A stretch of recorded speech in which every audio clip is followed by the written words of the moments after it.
Good morning, ladies and gentlemen. I call the committee hearing, a public hearing on Committee on Agriculture and Food, joined with committees on Ways and Means and Finance. And we want to acknowledge this is a continuance of our uh, livestock, poultry, and dairy hearing, which was held a few months ago.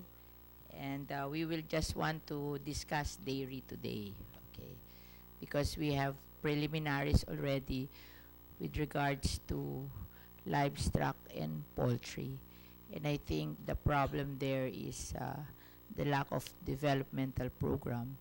But with regards to dairy, I think it's really why we're just producing 1% of the demand for dairy. So I think this is really something very serious compared to livestock and poultry. So I want to acknowledge the following resource persons. We have Dr. Enrico P. Garzon Jr., Assistant Secretary for Livestock, DA Bureau of Animal Industry, Dr. Ronnie Domingo, Officer in Charge, Bureau of Animal Industry, Director, Office of the Director, Bureau of Animal Industry, Dr. Simeon Amurao Jr., Director 2, Office of the Director of Bureau of Animal Industry, Miss Marilyn Mabale, Administrator, National Dairy Authority, Attorney Rudolph Philip Jurado, Government Corporate Counsel, Office of the Government Corporate Counsel, and Dr. Sinan Baguio, OIC Livestock Research Development, Mr. Mark Lester Fernando, ISP Manager, and Dr. Alner Del Barrio, Executive Director, Philippine Carabao Center, Dr. Lisa Bata, Chief Planning Information Management of Philippine Carabao Center, Dr. Amado Angeles, Head Animal and Dairy Services Cluster, UPLB, and Dr. Rene Santiago, National Swine and Poultry Research and Development Center,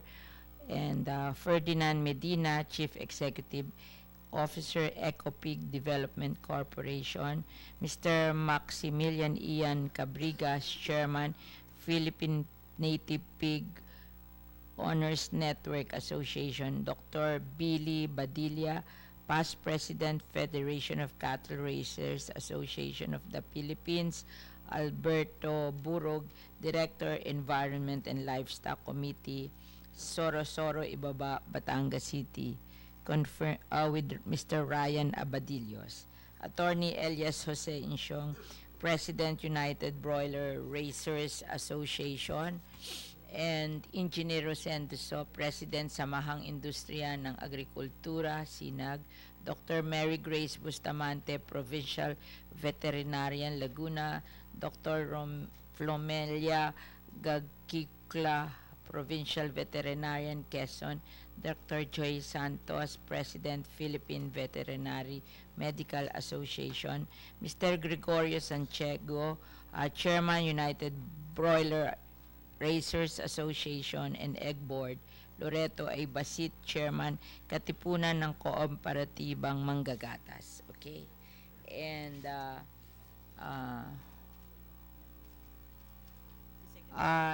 we wish to acknowledge Secretary Piñol, okay, of the DA, Isidro Albano, President, Dairy Confederation of the Philippines, Rubina Crescencio, Chairperson, NATAF.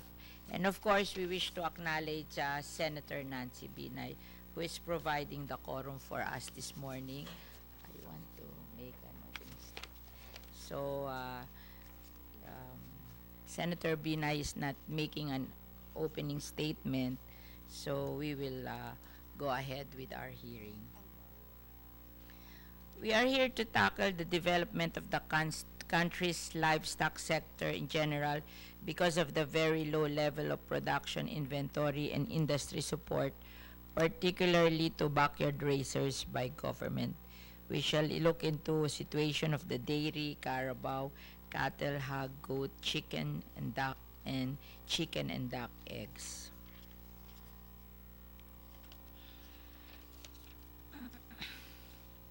Upgrade industries, rather.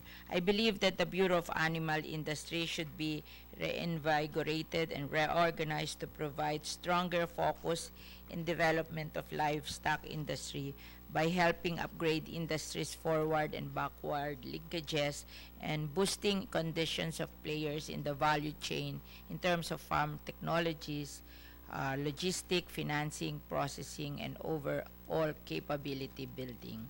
The occasional but limited livestock dispersal program of the Department of Agriculture in past decades have not been sustainable. Budget support for livestock have been averaging at only 2% of the yearly appropriations for agriculture. The DA has not created a broad-based organized effort to develop the livestock industry in general in the country, maybe because of the mandate given to BAI. The greater part of the BAI's mandate has always been towards regulation, with very limited focus in livestock development. But in the areas where legislation has provided impetus to hasten development, it seems that the record of performance has been one of dismal failure. And I'm talking of the National Dairy Development Act of 1995 or Republic Act number 7884. The National Dairy Authority is mandated to ensure the accelerated development of the Philippine dairy industry through policy direction and program implementation. It is an agency attached to the Department of Agriculture. Thus, I filed Senate Resolution number 685, directs the committee to conduct an inquiry in aid of legislation to determine the current state of the National Dairy Authority and the effectiveness and efficacy of its policies on the development of the dairy industry in the country. This is because it has been 23 years since this agency was created. The government has literally poured in billions of pesos for the purpose of creating a thriving dairy sector to increase milk production in the Philippines. Yet after more than 2 decades of its operation, 1995 and now it's 2018, it's 23 years, National Dairy Authority has yet to make a dent on the level of importation of milk by the country. We continue to import over 99% of our milk requirements, which has ranged from US 700 to US $876 million in the five years alone. The Philippine Statistics Authority tells us that in 2015, milk production in the country was 20.39 million liters for the whole year. Yet this is nothing compared to the daily milk production in our neighboring Indonesia, which is at 1.68 million liters a day. Our problem is also one of very low productivity. A report from NDA in 2017 states that the annual milk production is 22.76 thousand metric tons, only due to mainly poor feed and management practices as well as high production costs and a lack of adequate dairy infrastructure. In India, the average daily milk production is 42 million metric tons per day, or 12.3 liters for cow and 6.9 liters for buffalo per day. India is the largest buffalo milk producer in the world. There are 100 million dairy buffaloes and at least 200 million dairy cows. Reason for the success of dairy industry is due to integrated cooperative system of milk collection, transportation, processing, and distribution.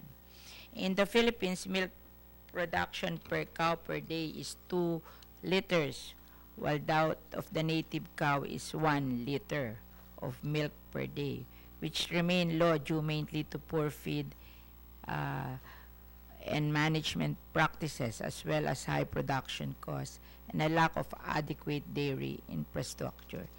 The Philippines has only 44,000 dairy heads altogether.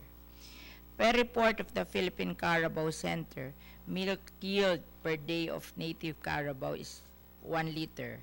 Crossbred is 4 liters per day, and purebred is 6 liters per day. By comparison, the average daily milk yield in Thailand is 10 liters per day per cow.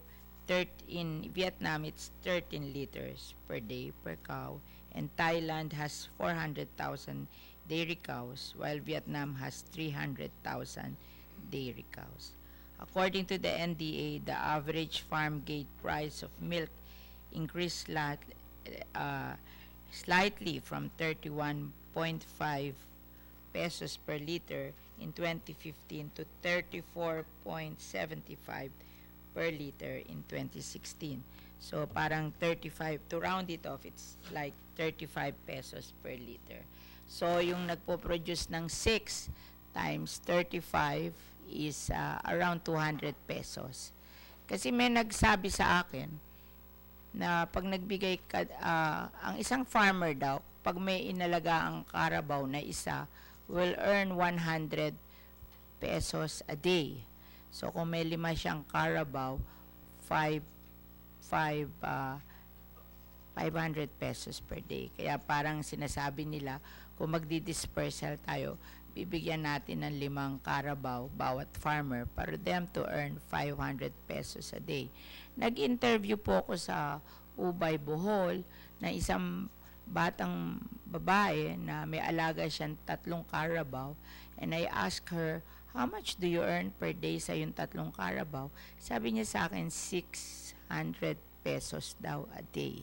So 3, so that is 200. Much more than projected. Kaya sinusuma ko po dito sa sinasabi nilang ang presyo is around 35 pesos per liter, at ang production mo siguro yung kanyang carabao is purebred 6, that is 200 nga. 6 times 35 is around 200 per day. Kaya may basis din yung sinabi niya sa akin. Depende. Kasi kung native, it's 1 liter per day. But if purebred, it's 6 liter per day. So, mas mababa pa rin sa ibang bansa kasi ang Thailand is 10, ang Vietnam is 13. Pumunta po ako sa Israel.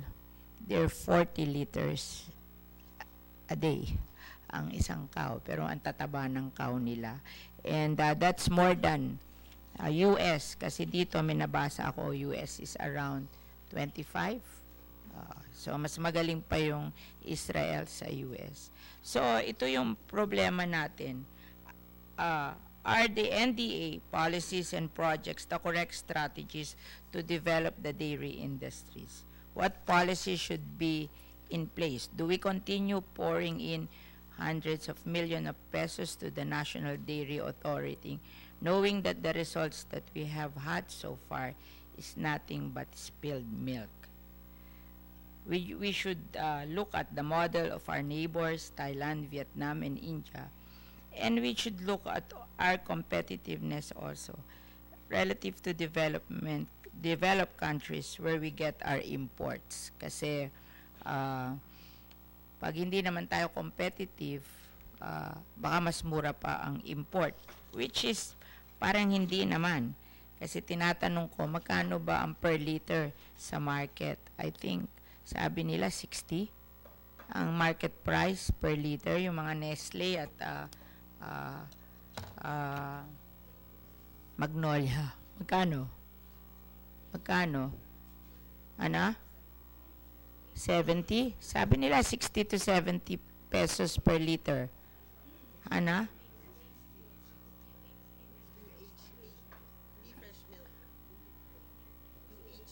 Hindi, yung nandito sa ganito. Oh. What's the difference? Kung lahat naman ini-import natin, di puro ganun ang dadating. Di ba? Fresh milk din mo. Magkano ang fresh milk? Is it cheaper? Pareho din? O hindi nyo alam? Kayo ang ano? Sumagot kayo. Oh, 55. Oh, they are almost the same. Oh, it's almost the same. So, hindi ang farm gate natin is 35, di ba? Yung ba farm gate natin? Ano? That's for the cow's milk. Oh, yung The dairy Carabao cow is milk, ano ang 35. farm gate? So, 55 pesos. Depende Hindi sa farm area. gate. When you say farm gate, Yes, hindi ma'am. doon sa consumer. Yes, Doon sa ma'am. kuha mo, bili mo doon sa farmer. Yes Ano, po. magkano bili mo? 55 pesos per Naku kilo. naman. Yes, ma'am. Paano Kasi na? Nueva Ecija, ma'am, ganun ang price po. Oh, itong buhol, paano naging 200 ang kita niya? Sabi niya sa akin 200 eh. Oh, magkano yon? Ilang liter per day yon? Sa isang Carabao. Ma'am, if I may, Yes. usually po ang buffalo's milk po, mas mataas po talaga ang price But- because it has a higher fat content. Hindi maalam ng tao kung sino yung buffalo at ano, basta fresh milk. O, magkano ang fresh milk? 70 pesos po ang fresh milk. Oh, ang farm gate. Kung Sa- binili mo dun sa nag-produce sa farm. Sa cow's milk po, nasa average 30 to 35. Tama Oh. yung po sinabi Oh, niyo yun ang kanina. sabi niyo dito eh, sa Ma'am. Carabao. Mas mataas po, talagang 50, 55 yung kanilang selling price sa ano. Kung 55 sila, eh bakit sasabihin na 55. pag may isa kang Carabao, 100? Oh. Oh, 200. Di, ma'am, kasi pag halimbawa, yung isang kalabaw nagbibigay sa'yo ng 6 liters o times 55. So, that's actually the... 200. Ano yung nagbigay sa iyo ng 200? Ilang litro yon? Sa Bohol, the price of the farm gate priceable is lower compared to dito po sa Luzon. Huwag niyo sabihin ganyan ang farm gate. It's the average. It's all over the Philippines. Huwag niyo sabihin kasi Luzon is something na special kasi malapit sa Maynila. We're not talking of Luzon farmers. They're richer than the Bohol farmers. We're talking of the whole Philippines. Magkano sa Bohol? Hindi nyo alam. PCC, magkano sa Bohol ang farm gate? Ma'am, if I may explain. Oh. Doon po sa, siguro kwentuhan niyo po nung isang farmer doon, may 3 po siyang cows. Hindi naman po yun naglalactate at the same time. I think 1 to 2 cows are on the line. 3 lang daw. Opo, 3 po yung yung total herd niya po. So siguro mga 2 po yung naglalactate. And Ibig mo sabihin, pag may cow ka, hindi araw-araw magpo-produce ng milk? yeah, only those that are lactating, ma'am. Opo. So sabi natin Ano? 2 po yung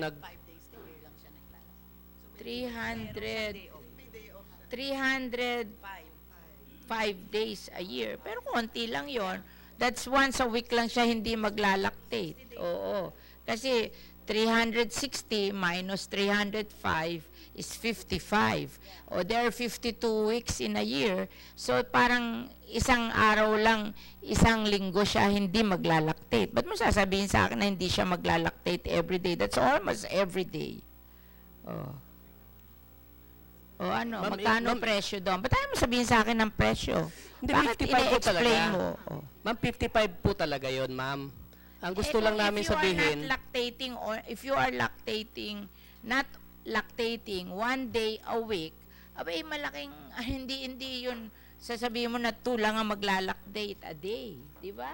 Oh. oo. O ano production doon? Mga On the average, we cannot talk of an exception to the rule. We talk of the average. Okay. On the average, itong farmer na kausap nyo, ma'am, siguro may 4 to 5 liters siya nagatas araw-araw for the whole year. Na kumikita times 50, meron siyang 200. 4 to 5 liters, yung dalawa niyang naglalactate, yung Yes. tatlo niya. 4 to 5 liters lang yung tatlo niya. O, ipagpalagay mo ng, at any one time, 4 liters lang yun, 2 liters a day yun. Kasi ganito po yun, ma'am. I cannot believe. Mali yung price nyo. Magkano price doon? 55 talaga. O bakit? Ibig mo sabihin, ang kanyang production 2 liters a day for every Carabao. Sa 3, hindi naman yung lactating, kasi may kailangan mabuntis. Once a week lang yun eh. Oh. Once a week lang yun eh. Ma'am, if I may, clarification Yes. lang po dun sa lactation period. Yung lactation period kasi ma'am, straight po yung 10 months na yung naglalactate siya, then nagpapahinga ko siya ng 2 months. Yun yung 60 days. Hindi po siya lumiligta. Pumapara every day. Hindi ho, valid the whole time ma'am ng 60 days. Dire-diretso po yun na wala siya. Naniniwala ka na pag yung sa suma niya na 2 liters a day lang yung cow. At yung dalawang cow is 4 liters. That's why times 55 200 pesos. Actually ma'am, may factor din po dyan ma'am yung nutrition na binibigay sa animal. Kasi pag sinabi nyo sa akin 2 liters per day kayo, napakabobo natin. Kasi yung Thailand is 13, yung Vietnam is 10, Vietnam is 10, Thailand is 13, Israel is 40, US is 25, tapos tayo 2. Aba, ano ba itinuro nyo doon sa mga farmers? If I may. Yes. Yung kalabaw po, ang milk production niya on a day, say kung purebred siya 6 liters, kung crossbred siya 4 liters. Ngayon, pag sa baka, iba po yung usapan dun, ma'am. Kasi ang baka, mas mataas ang production ng milk. So, ibig sabihin, ang baka... problema ng baka, lahat ng nakausap ko, napakahirap alagaan sa Pilipinas. Kasi hindi sila adapted sa Philippines because we are importing them, dinadala natin sa Pilipinas. Ang maganda sa Carabao and goat, talagang Filipino animal. Wala silang parang adaptation. Oo, wala silang problema at mas mura sila i-maintain. Kaya nga yun ang sinasabi ko palagi, bakit naman tayong mahilig sa baka? Lahat na makausap ko nagbabaka, hirap na hirap sila. And then, ayaw natin ng Carabao and goat. That's why, in this bill, kasi we are making a bill. I want to learn because we are writing a bill on the development of livestock, poultry, and dairy. And at the same time, in this bill, there will be a section on native animals. So, I want to know, ano yung isusulat ko sa bill na maganda para tayo ay finally, once and for all, masolve natin tong problem sa Pilipinas. Most especially yung dairy. Kasi I cannot imagine that you have existed. Nandito yung, nandito ba yung GCG? Wala na naman. Nasaan ang GCG? Nasaan ang GCG? Wala pong GCG rito. We are Bakit representing walang all GCC ho kami. Ba't wala ang GCG? Kasi sila ang nagmamanage dyan sa Philippine National Dairy Authority. Kasi you are under the, a corporation under GOCC. And in 2011, we created the GCG to see to it na yung mga irrelevant doon, tanggalin na. And in fact, may mga natanggal na sila na mga agency. And I want GCG to hear what you have done all through these years. Kasi alam nyo, I remember when I started sitting as chairman of the Committee on Agriculture, inimbita ako niya National Dairy doon sa kanilang dairy conference. I never forget that. Sabi niya sa akin, Ma'am, I promise you we will go by 20% a year. Ako naman po, tuwan-tuwa. As in 20% a year, maganda yon. Unless, of course, ang panggagalingan mo ay 1%. So, ibig mong sabihin sa akin, mag-grow ka ng 20% a year. This year, 1.2. Next year, 1.4. Then the following year, 1.6. Magiging 1.8. At hindi ba nakakatawa yon? Mula noon, hindi ko na kinausap yung National Dairy na yan. Kasi I've never seen such katawa-tawa na sinabi sa akin. Talagang tawan-tawa ako doon. Sabi ko, niloloko ako nito. Kaya gusto ko makita yung GCG dito para makita nila kung anong klase yung National Dairy Authority. Bakit pa tayo nag-create ng National Dairy Authority na ganyan lang ang gagawin sa atin? Kasi under your mandate, 25 years ago, in 1995, National Dairy Authority is mandated to ensure the accelerated development of the Philippine dairy industry through policy direction and program implementation.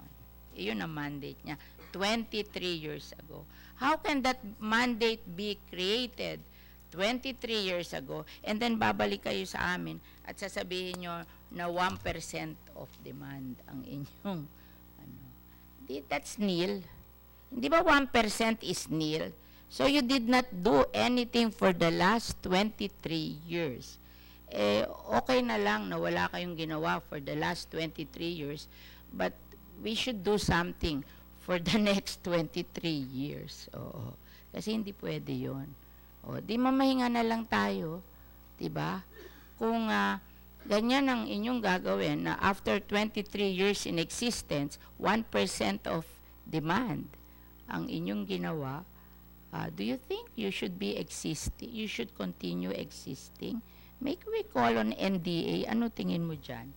Sige, Miss Marilyn Mabali Mabali. po. Ma'am, if you will allow me to present the, yung ating scenario, we have prepared a short presentation po, PowerPoint. Wala sa'yo after 23 years of 1%. I guess, ma'am, you just Kailan have ka ba nag-take over dyan? 1 year and a half pa lang po. Ano na nagawa mo in 1 year and a half? Well, unang-una, ma'am, ay nireview ko yung mga programs. As you were saying, you want to see the efficacy or effectiveness of the NDA programs, especially yung aming mga animal loan programs na binibigay sa farmers. Unang-una po, Huwag mo sabihin sa akin yung programa. Ano ginawa mo Yes, for ma'am. 1.5 year? una po, Sabihin mo ma'am, sa akin. basing on the clamor of the farmers, ni-restructure ko po yung aming animal loan programs. Kasi hindi naman po kami dispersa lang. Ito talaga ay pautang. Paano ang budget mo? Ang budget po for the year 2016 was 199 million. Ano And ginawa mo sa 199 million? Ang 199 million po ay supposedly mga supplies, mga animal supplies po ito.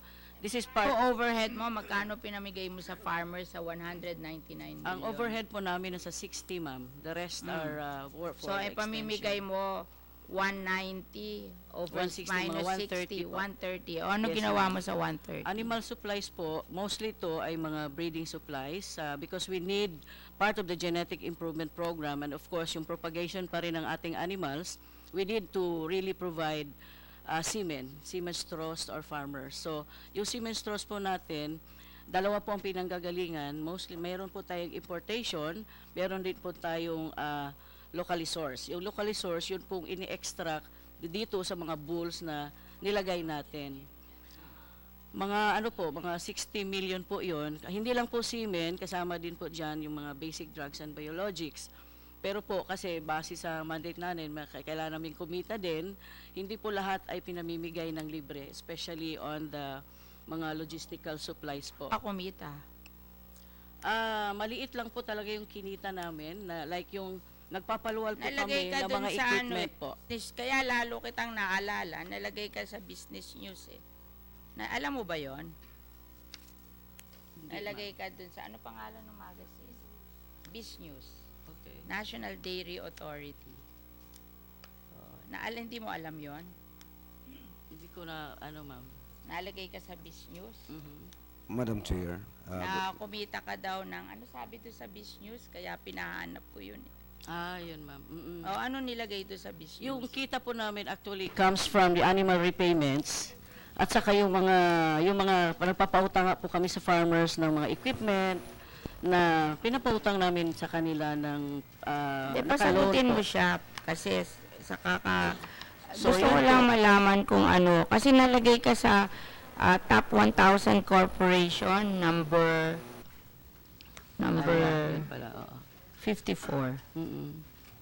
Mas makalaki. Pag nalagay ka na 54, mas malaki ka pa sa Vistaland.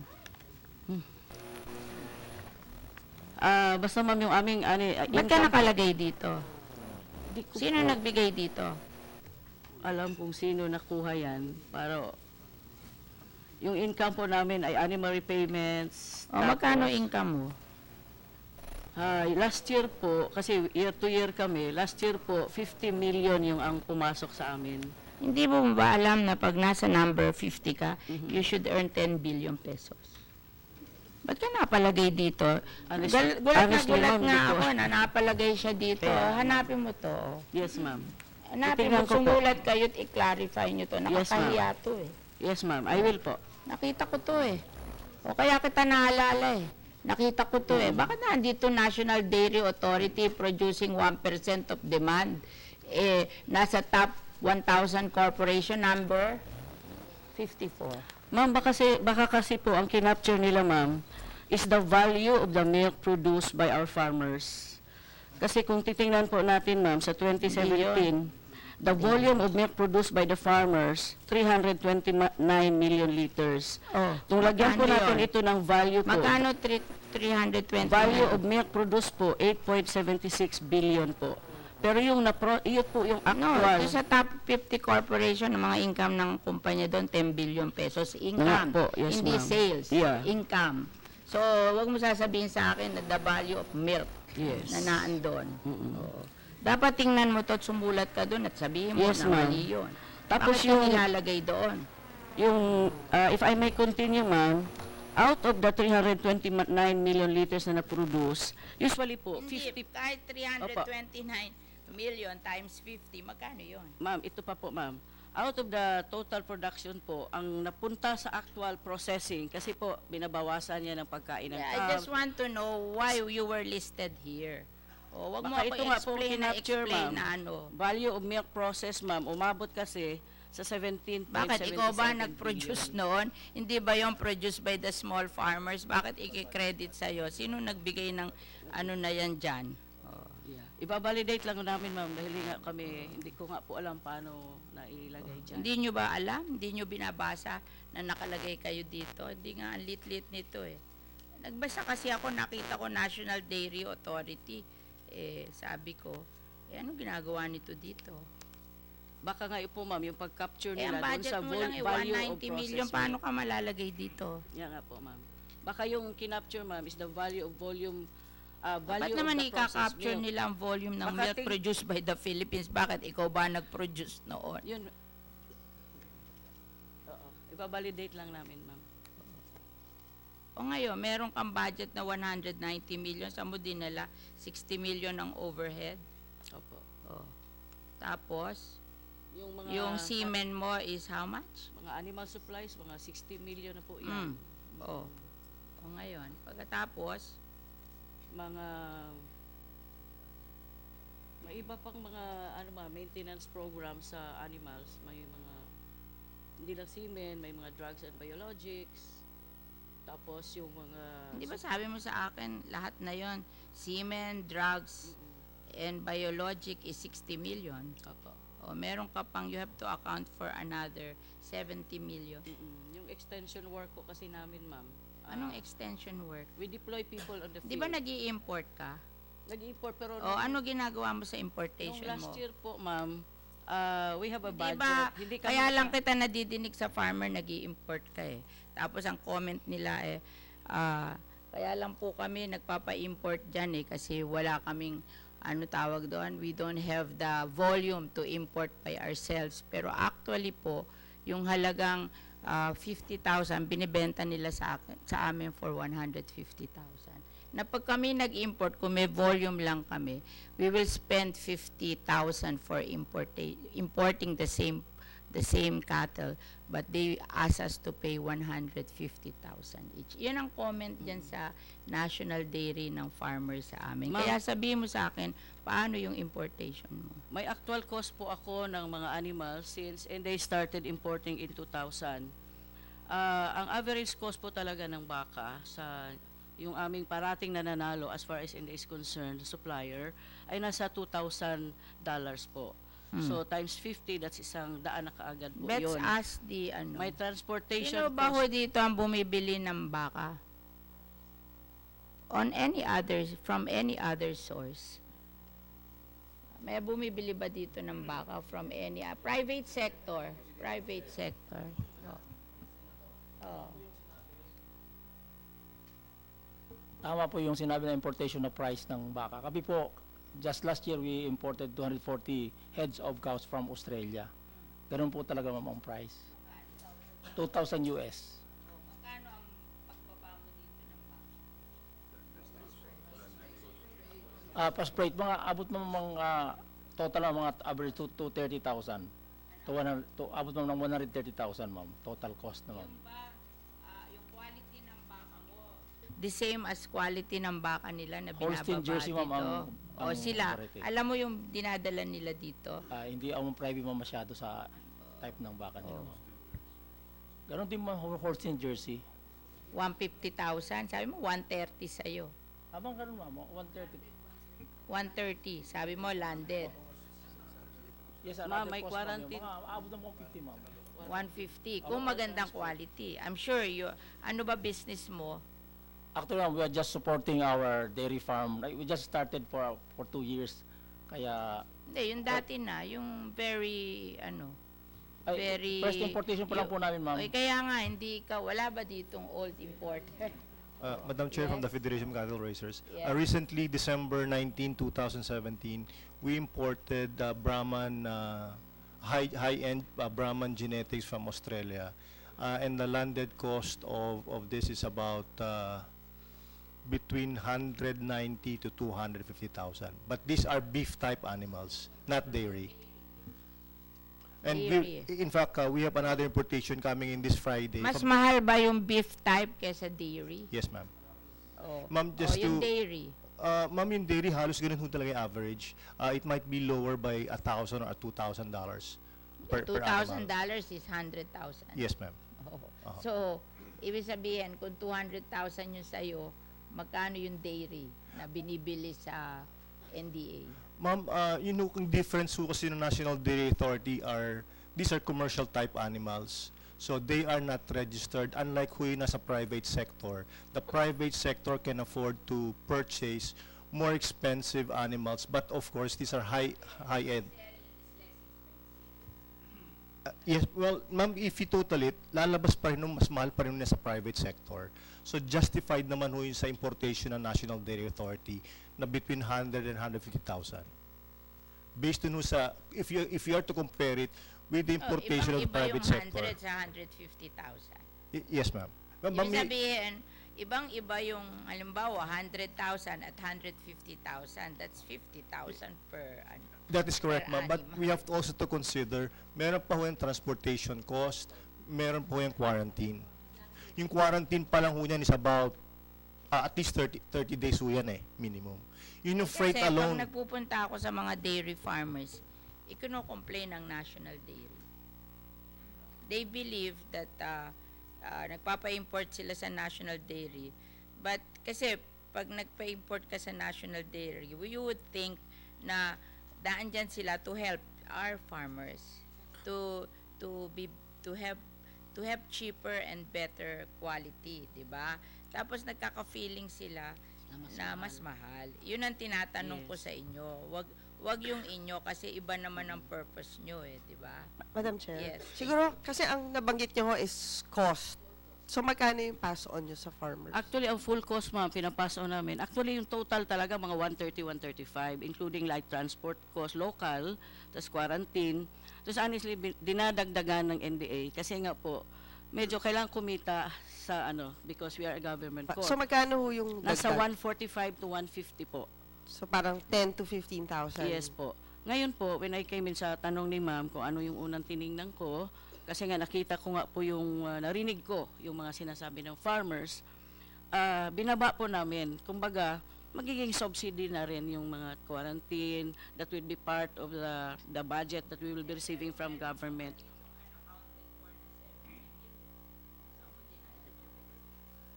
$70 million, ma'am? Yeah. Ano po, ma'am? Yun po yung... Yes, ma'am. That's right, ma'am. Meron po kaming hindi natuloy na importation simply because wala pong nag-bid. Wala pong supply na available. Kasi ma'am, if I may inform you, yung tungkol doon po sa breed, ang ini-import naman po natin ay crosses. Hindi naman po purebreds na Holstein just like the ones in the US. So, crosses po siya. Mas Crosses mura po. yan. Nasa ano nga Magkano po, ma'am? ganyan? Yun na nga Magkano po, ganyan? 100,000, $2,000 ma'am yung last na quote. Hindi, yung landed dito, magkano yung ganyan? Mga 135 na po. Kasama na yung quarantine, tsaka pagdating po kasi sa meron pa tayong local transport, yung trucking. Medyo mahal din po yun, ma'am. Yeah, So, but you have 70 million. Yung 70 million, ma'am, nakatambay po ngayon, hindi ho namin nagagamit kasi nga po, walang importation kami last year. Hindi, kasi kayo ba ang intention nyo is to make money or to help the farmers? To help the farmers, ma'am. Kaya yung bakit magputubo ka pa if your Kaya nga po, intention ma'am. is to help the farmers? That's right, ma'am. I agree with you, ma'am. Kaya nga po, yun ang unang tiningnan ko, ma'am. Kaya alam ng mga farmers ito na binaba na namin po, hindi na namin papatungan Kasi, talaga. I went to Ubay, Yes, ma'am. Bohol. Dalawa kayo doon ng Philippine Carabao Center, 'di ba? Ang Philippine Carabao Center ang may mga alaga doon. Tapos ang Philippine Carabao Center ang may ano doon, may tindahan doon.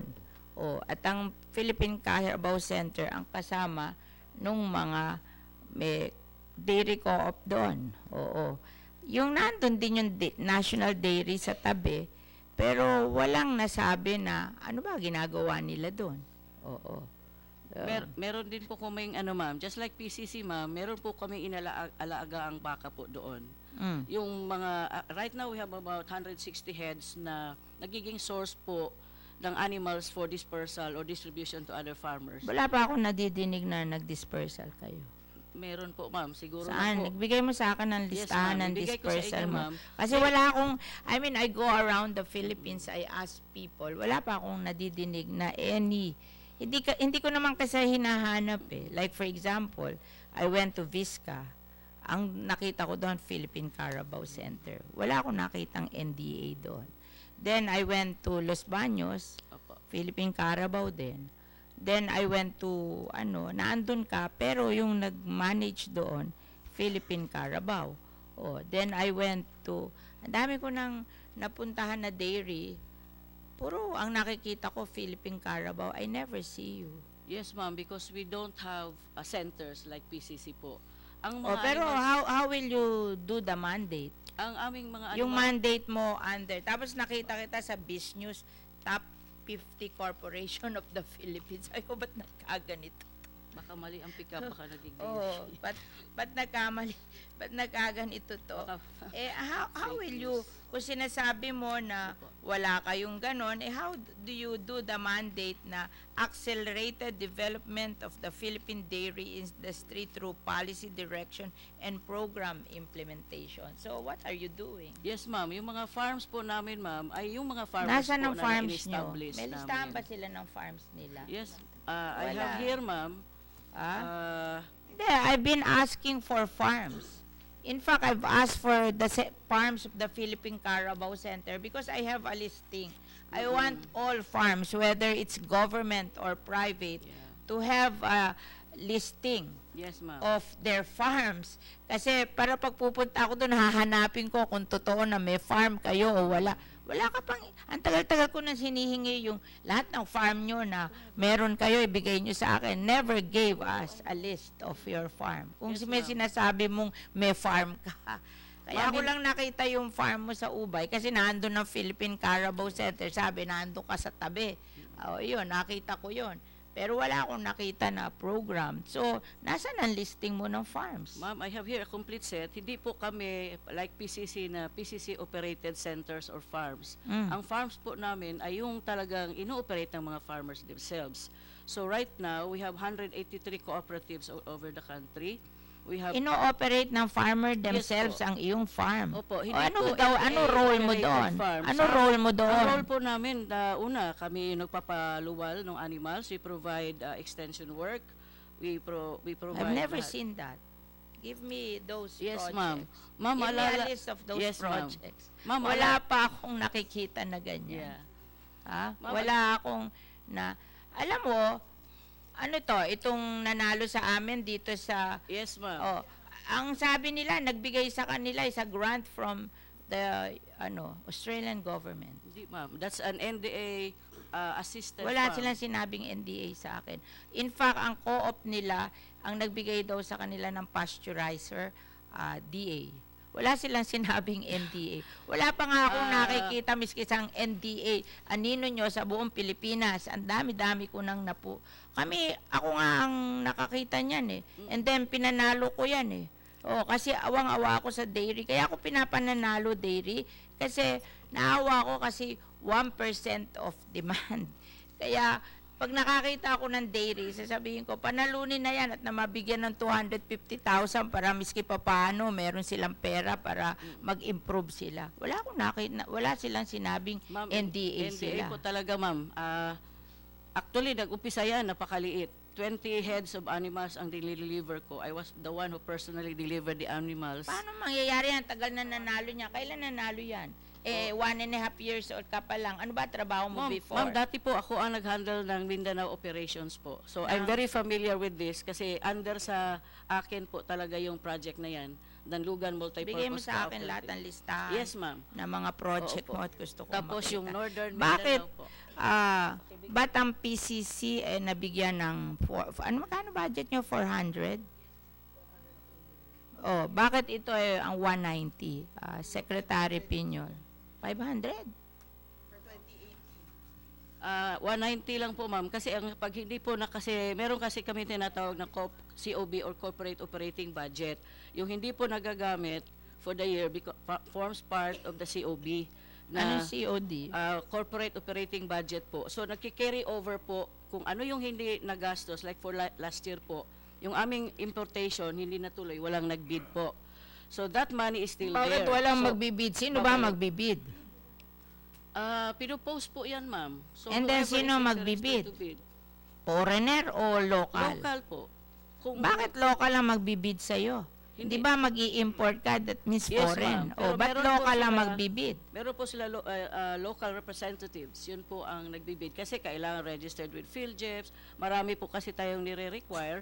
So usually naman po, may local counterpart. Pero siyempre, ang source po, in Foreign, the past di 10 ba? years, yes, Foreign ma'am. manggagaling Opo. Walang nagbid. Wala po. Wala pong nagbid. So, wala kayong in-import last year. Last year, wala po. Ano Actually, ginawa nyo dalawang last taong year? Kung hindi successive kayo nag-import, ano ginawa nyo? enhancing po of the existing programs, yung pagpapalakas po ng ating genetic improvement program. May pinroduce kayo from your Yes, ma'am. farm Yes, ma'am. na binuhay nyo na baka or Ganito po, ma'am, nagpo-provide tayo ng insemination, AI, artificial insemination services sa ating mga farmers, sa kanilang mga baka, para ito po ay mag-produce. Kaya nga po yung sinasabi So, ibig sabihin, internally generated yung baka Yes po, natin may mga ngayon. internal generation po tayo. Nag-semen ka. Opo. Ilan na na-produce mo doon sa semen mo for the year? Na nagkagasta ka ng 60 million. Mahigit, 4,000 something? Ano ba yun? 4,000 yata for the year. Magkano Total yun? inseminated po pala, including the upgrading. Kasi meron po tayong genetic improvement among the native cows po natin. Hindi, magkano Umabot ang ng 34,000 po. Ano? 34,000 inseminations. 34,000 insemination. Opo. And then, ilan ang nanganak? Ang Because of nanganak po, that? kasi po hindi naman po siya sabay-sabay, ma'am, no? So it will take 9 months. Mga 1,900 if I remember. 1,900. Kasi po kasama dyan yung ating existing herd So, sa dairy. 60 million divided by 1,900. Magkano cost sa'yo nun? Ma'am, hindi naman po lahat nagagamit. Like yung semen po kasi, when we purchase in bulk. Tapos po, usually po, sa insemination natin, on the average, kung successful talaga yung insemination natin, 2 semen straws per pregnancy. Pero may mga cases po talaga, yung mga farmers natin, na hindi maganda yung condition ng baka, sometimes umaabot sa 3-4 times insemination. So, ibig sabihin, gumagastos Hindi ko na tayo ng mga binibilang. Gusto ko 8. lang malaman na Opo. may 60 million ka, nag-produce ka ng 1,900 cows. O di, Meron pa pong na pregnant as of 1,900. now. Madam Chair, for clarification lang, yung pinag-uusapan ho nating budget ngayon is for 2016, tama? Yung 2017. sinasabing yung 100 plus? 2017. 2017, 100. 90. 189,945 For to be exact. 2018, magkano budget nyo? 251. Bakit sa ano Ano, namin? Bakit sa Sa GA? 2019 pa pala yun, ma'am, 251. So for 2018, 2018 is 189,945. bakit sa GA 520 kayo? Ito kasi, ma'am, Senator, nagbigay po kasi ng 330 million ang DA, supposedly nga po, for additional importation this year. Kasi we would Yeah, like... so mali nga ho yung binibigay niyong figure because pwede ho i-base natin sa okay. GA kung magkano ho That's talaga for yung budget 2018, niyo. ma'am. Yung sinasabi ko kanina, ma'am, 2017, na hindi namin nagastos lahat yung pera kasi nag-fail yung bids, nung bidding. Kaya may naiwan na for animal So sa procurement. 2017 ho, magkano? 190 po. Wala ko kayo nakuha from DA, from... Wala po. So Just the GAA lang po yun. So for this year lang kayo nadagdagan? Opo. Kaya This naging year lang, kasi 520 because of the million. 330 million na binigay po ng DA for the livestock, dairy. Sige. Yeah, pero nagdagdago tayo ng budget for the livestock. Pero for the past 2 years, wala naman kayong takers dun sa importation. Yeah. So bakit to tayo nagdagdag pa ng pera kung hindi naman pala tayo nakaka-import?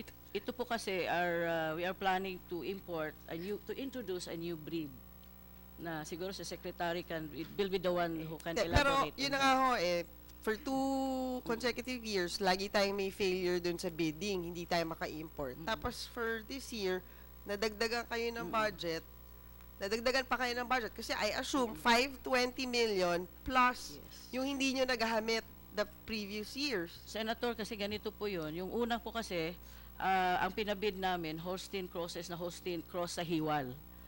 Na wala pong nagbid kasi usually po, it's New Zealand who customize the breeding for Holstein sa Hiwal. Kasi yun po yung, binibase po namin yung the type of breed that we will import doon sa mga request ng farmers. And so far, yung request nila, Holstein sa Hiwal. Although may konting request for Holstein Jersey, mas marami pa rin yung Holstein sa Hiwal. Madam Chair, can I just shed light on this? You can, we Ma'am, kasi recognize ganito po Secretary yan. Pino. Thank you, ma'am.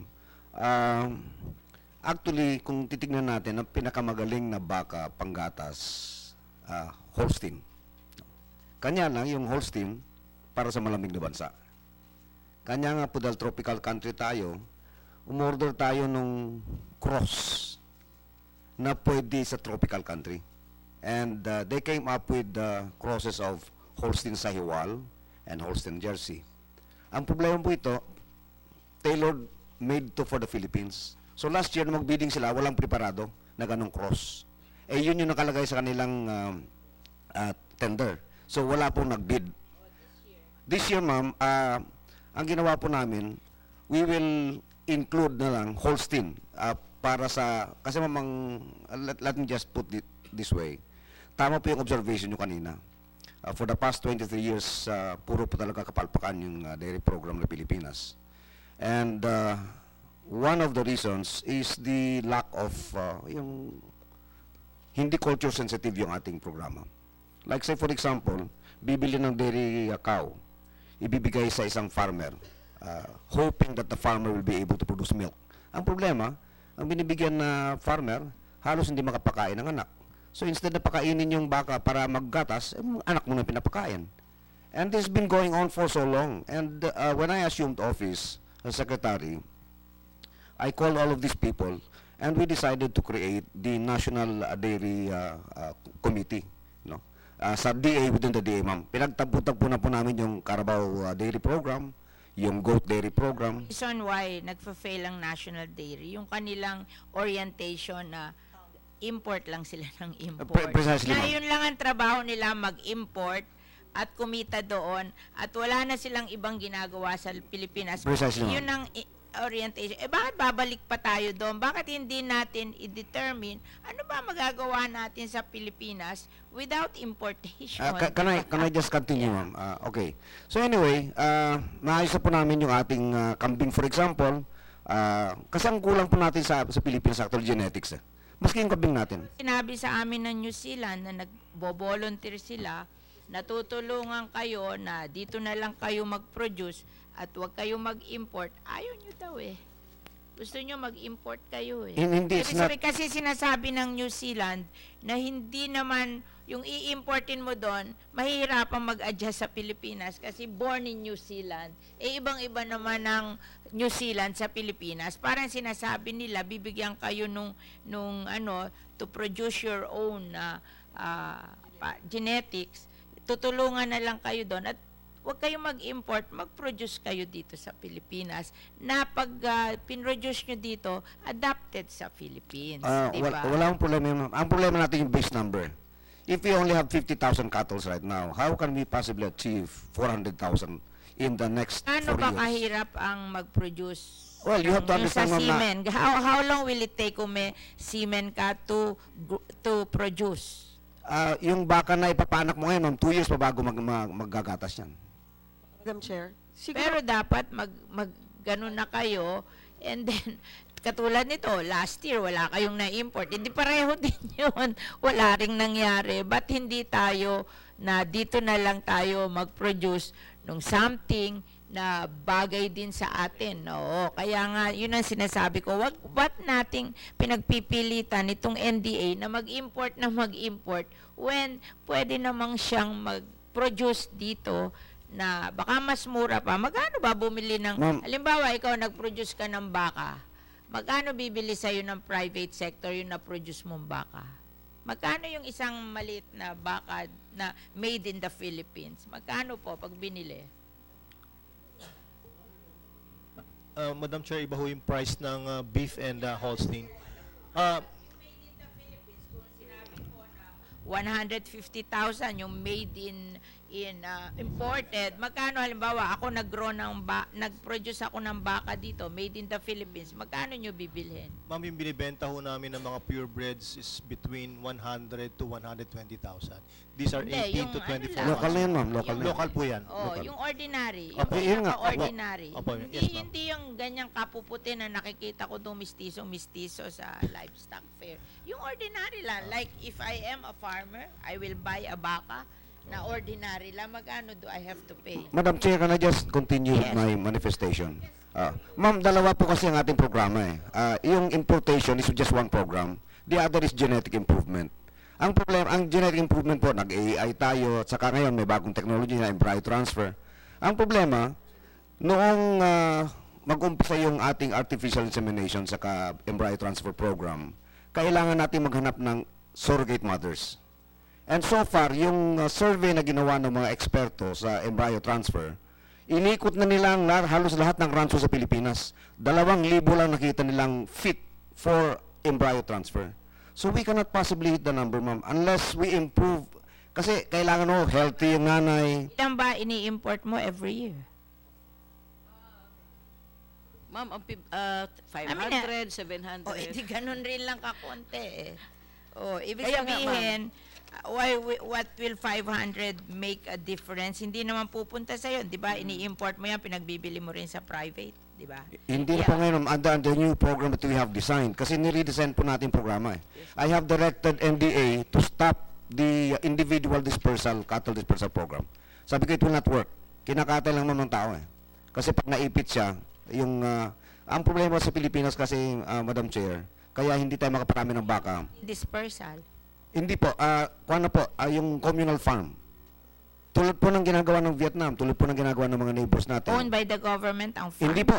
Oh, Cooperatives, like for example, yung ACDI, ma'am, for example, we're helping ACDI, sila po yung papasok sa ubay, sila po yung private partner natin, tayo po magpo-provide ng lupa, and then area, and then facilities. Sila po ang bibigyan private sector ang partner po. Dalawa po programa natin ngayon, private sector, saka DA, NDA, at saka tayo na po mismo sa Hindi, gobyerno. pag private sector, ibig mo sabihin, ano role ng farmer doon? Hindi, dalawa nga Ano ang role ng backyard farmer doon sa Dalawa nga po private ang sector? programa natin, ma'am. Kasi ang ating... I-explain mo Yes, sa ma'am. akin. Kasi, alam nyo, ang hilig-hiling nyo, alam mo ako, kung ako tatanungin, hindi ko tutulungan yung mga private sector. Mayayaman yan eh. Meron silang technology, meron silang puhunan, meron silang lahat ng bagay. But you have... Katulad kami. Pero, ang responsibility ng government is to help the backyard farmers, di ba? Hindi yung private sector na ganun. Because they can take care of themselves. Ang problema natin, yung ating mga backyard farmers who will take care of them because that's the source of poverty. Ibig sabihin, yun yung nagkukos ng poverty sa Pilipinas, yung ating mga backyard farmer na hindi kumikita enough. So, that is our responsibility. Hindi natin responsibility yung, like kami, may kumpanya kami, we want to do it. Kami gagasta. Lahat, diba? Ma'am, can you just allow me Ganyan to ang please to private. continue with this Bakit narrative? kukuha ka ng kumpanya, bibigay mo sa kanya lahat ng ano. Hindi Ano po. ang role ng backyard farmer Hindi po. doon? Dalawa pong programa natin, ma'am. Kasi ang target nga po natin, aside from just helping our farmers, is to increase our milk production. Hindi po ba? Yun po ang gusto niyo makita eh. So we're now Gusto ko tapping... mag-increase ang milk production para kumita yung ating mga Ayaw po. farmers. Dalawa nga po In eh. fact, miski yung India, iyan ang ginawa. Lahat yung India, talagang ginamit niya yung kanyang dairy industry to solve poverty problem. Hindi para mag-increase lang. We're not increasing just for that reason. Kaya ako gusto mag-increase ang production in the countryside. Hindi na kailangan nila ibigay pa sa taga-Maynila. Taga-Maynila, they can afford imported milk. But katulad nung ano na yon, yung model ng co-op na yon, yung kanyang pinroduce na milk, i-distribute niya lang sa mga bata, maliit sila eh, i-distribute niya lang doon sa kanyang barangay. Oo. So, nakainom ng gatas yung mga taga-barangay. Yun ang gusto kong model. Naturuan mo yung backyard farmer mo to produce milk, nakikita siya, hindi siya mahirap, and at the same time, yung mga bata do sa barangay niya, makainom ng milk. Kasi pag lahat ng milk imported, that means yung mahihirap na bata sa probinsya cannot drink milk. Then may problem tayo sa nutrition. Ibig sabihin, yun lang, hindi ko naman gusto na yung very complicated na model. I just want mag-dispersal tayo sa backyard farmer, ma-produce nila yung milk nila, tapos ipainom na rin nila doon sa barangay nila. Hindi na kailangan silang lumabas ng barangay. Kasi tama yon na kumita lang yung farmer, tapos nakainom ng milk yung mga mahihirap na bata. That's all. Hindi ko naman pinapangarap yung to create a big business enterprise in the Philippines. Kung gusto nila mag-create no, hindi labanan nila yung mga foreigner, at yun ang sila maglaban na if it's worthwhile for them. But ako, ang gusto ko maging programa ng gobyerno is mag-dispersal sa small farmer. Tapos yung small farmer will produce the milk na yun din ang paiinom nila doon sa mahihirap ng kababayan in the same community, because I think kayang-kaya ng farmer na hindi na yung magta-transport ng milk, maganon. Basta kanya-kanya na to. Bawat bayan may milk production for the bayan lang. Yun lang. That is Gusto ko, that is precisely what we intend to do, Hindi Madam ko Chair. na pangarap yung makatulong ako na isang malaking kumpanya maging lumaban sa Nestle at saka sa Magnolia. Ngayon, kung may mga magagaling na negosyante tayo sa private na gustong gawin yon, they can do it on their own, di ba? Do it on your own. Yun ang labanan nyo. Gusto ko itong ating NDA, tulungan lang yung barangay sa probinsya na animal dispersal, mag-produce ng milk, at painom din to sa mga bata sa probinsya. Kasi gusto ko ma-solve yung poverty nila, kumita sila, kahit na, sabi nga, katulad nung babae sa Ubay, sabi niya sa akin, 600 pesos a day, that's 18,000 a month. So siguro naman ang isang babae sa Ubay kumuha ng 18,000 naman, tapos ang kahirapan natin. And then at the same time, yung mga bata sa Ubay makainom ng milk, because para naman mag-produce tayo ng mga bata na matatalino, na well fed with protein, di ba? Kasi pag ang pinroduce natin mga babata undernourished, ang future generation of Filipinos hindi marurunong, hindi magagaling. Gusto ko lang mag-produce ng mga mahihirap na batang magagaling, at at the same time, yung farmer doon sa probinsya, kumita, hindi naman jackpot, kundi para rin mabuhay nila ang pamilya nila in a decent manner. Yun lang. Very simple na model. Yun lang ang gusto kong model. Ngayon, kung si Mr. Sino ba yung mayaman dito na Hindi naman, ma'am. Ma'am, actually, Madam Chair, let me just explain. Labanan ang Nestle at saka that's another story. That's for him to help himself. Labanan ng Nestle Ma'am, at saka Ma'am, can I just make a clarification? ACDI actually is a cooperative ng retired generals and they would like to get into the dairy farming program. Ang ating pong tulong sa kanila, area lang sa Ubay na makapag-set up sila. And then ang agreement po natin, kasi ma'am, kailangan manganak yung baka bago katasan eh. Ang usapan namin na yung i-import ng baka, yung mga anak nun, bibilihan ng DA, yun ang pang-dispersal natin sa mga farmers, ma'am. Kaya yun sana ipapaliwanag ko sa iyo kanina, ma'am. Hindi lang naman natin sila tutulungan simply because we want to have the big boys. saan ang business sa kanila? Ano business nila? Milk production, ma'am. At saka yung pagbenta ng anak ng baka May nila. sarili silang milk production. Yes, ma'am. And then magbebenta sila ng baka. Yes, ma'am. Yung anak ng baka nila. Yung anak ng baka nila, para hindi na po tayo mag-i-import pa forever, ini-encourage natin mga big players to invest in the dairy program.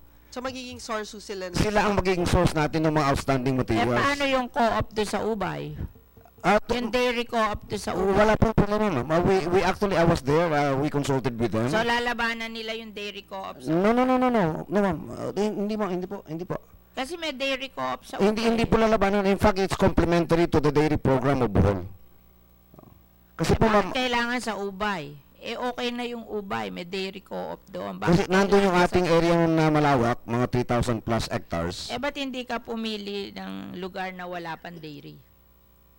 It would not Wala be... ba ibang lugar kayo na DA na wala pang dairy? Maybe they should go there para... Kasi ito, yung Ubay, parang okay sila, meron na sila, may tindahan nga sila, nagbebenta pa sila sa ano ba yung mountain doon, yung may tindahan pa sila sa Chocolate Hills, may tindahan sila dito sa Ubay.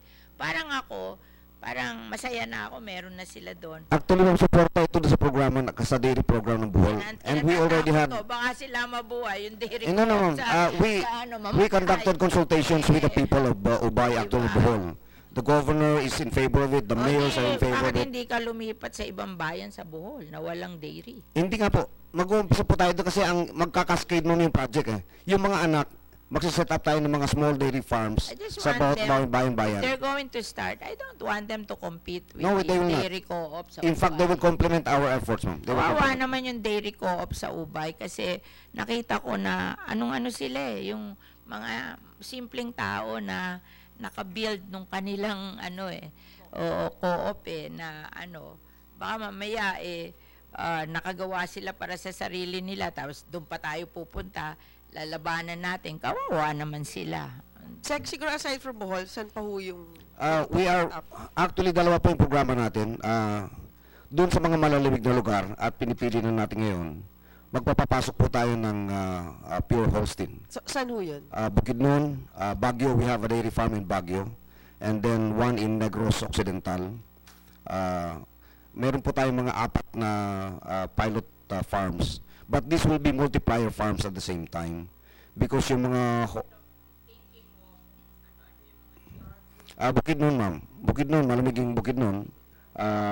At ang plano namin, ma'am, i-replicate natin yung crosses ng Brazil na magandang performance in Girolando by using Holstein cows at i-inseminate natin ng semen ng Gyr, which is actually the formula that Brazil made in producing one of the more outstanding dairy breeds right now. Problema nila sa Brazil, kinatatakutan nila, hindi ba yung foot and mouth disease? Ma'am, Baka daw magpasok ka ng, alam mo, takot na takot sila, secretary, na magpasok ka ng may foot and mouth disease kasi tayo, ang one of our biggest advantage is wala tayong foot and mouth disease. Ma'am, I have long assured the stakeholders that I am not an irresponsible official. Kaya nga. I have always considered all of these things.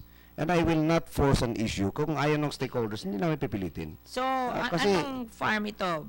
Bukidnon, Ubay, Bukidnon, Bohol, Ubay, Baguio? Negros Occidental. Saan sa Negros? And sa, ma'am, sa Moises Padilla. And in Bukidnon Baguio. saan? We have actually an area in What? Sumilaw, in Sumilaw. Ano, yung may Sumilaw farmer na rally ng rally? So, yung ba? Oo, ma'am, palagayin natin ng baka para hindi mag-rally. Oo. Hindi, kaya ako lang nalaman yung Sumilaw na yun kasi rally sila ng And rally then, dito eh. ang- Naglalakad sila from Sumilaw to Manila para mag-rally. Ang- Have you heard of that? Oh, yun Ang lang. Baguio City, actually, Ma'am Dairy, we have a 95-hectare area in the middle of Baguio City. Where? Sa mismo Baguio City, ma'am. Where?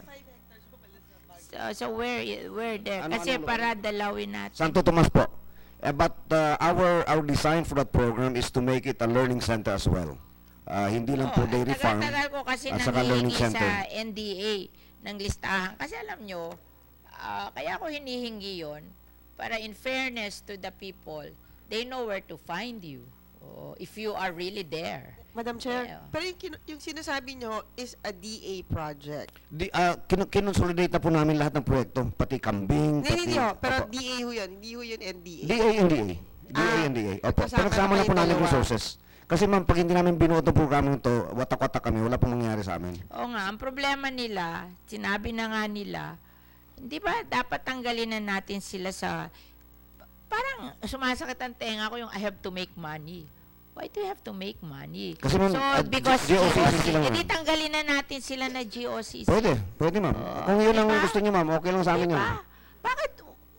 Actually, ma'am, Ang hirap-hirap na nga nung ating dairy farmer. Tapos 1% of demand na nga production natin. Tapos madidinig pa sa inyo na kailangan kami kumita. Ano ba yun? Hindi ba? Relevant ba yung mga sinasabi nyo? You're absolutely right, Madam Chairman. In fact, there are So, GOCCs pagpas ako ng batas, na talagang kailangan i-review na yung papel nila, ma'am. Kasi tulad ng NDA, napakapangit pakinggan noon, di ba? Oo. corporation, And then, tulad ng NIA, dapat- corporation. dapat ba sila different from the Philippine Carabao Center or whoever? Di ba dapat ang animal isa na lang? Isa na lang. Bakit iba-iba pa silang agency? Ba't hindi na lang mag-isang agency? Kasi, we're writing a legislation. Might as well discuss this. Kasi kung yung ating system, hindi naman umayos ng ganito, then we should revise our system, di ba? I support your idea, ma'am, of taking out NDA from the GOCCs Kasi- and return it back to the DA as a line agency. Oo. Para pwede kaming Then i-absorb sila. pwede po kami mag-undertake ng missionary Bakit tasks. pa, di ba? Oo, bakit pa?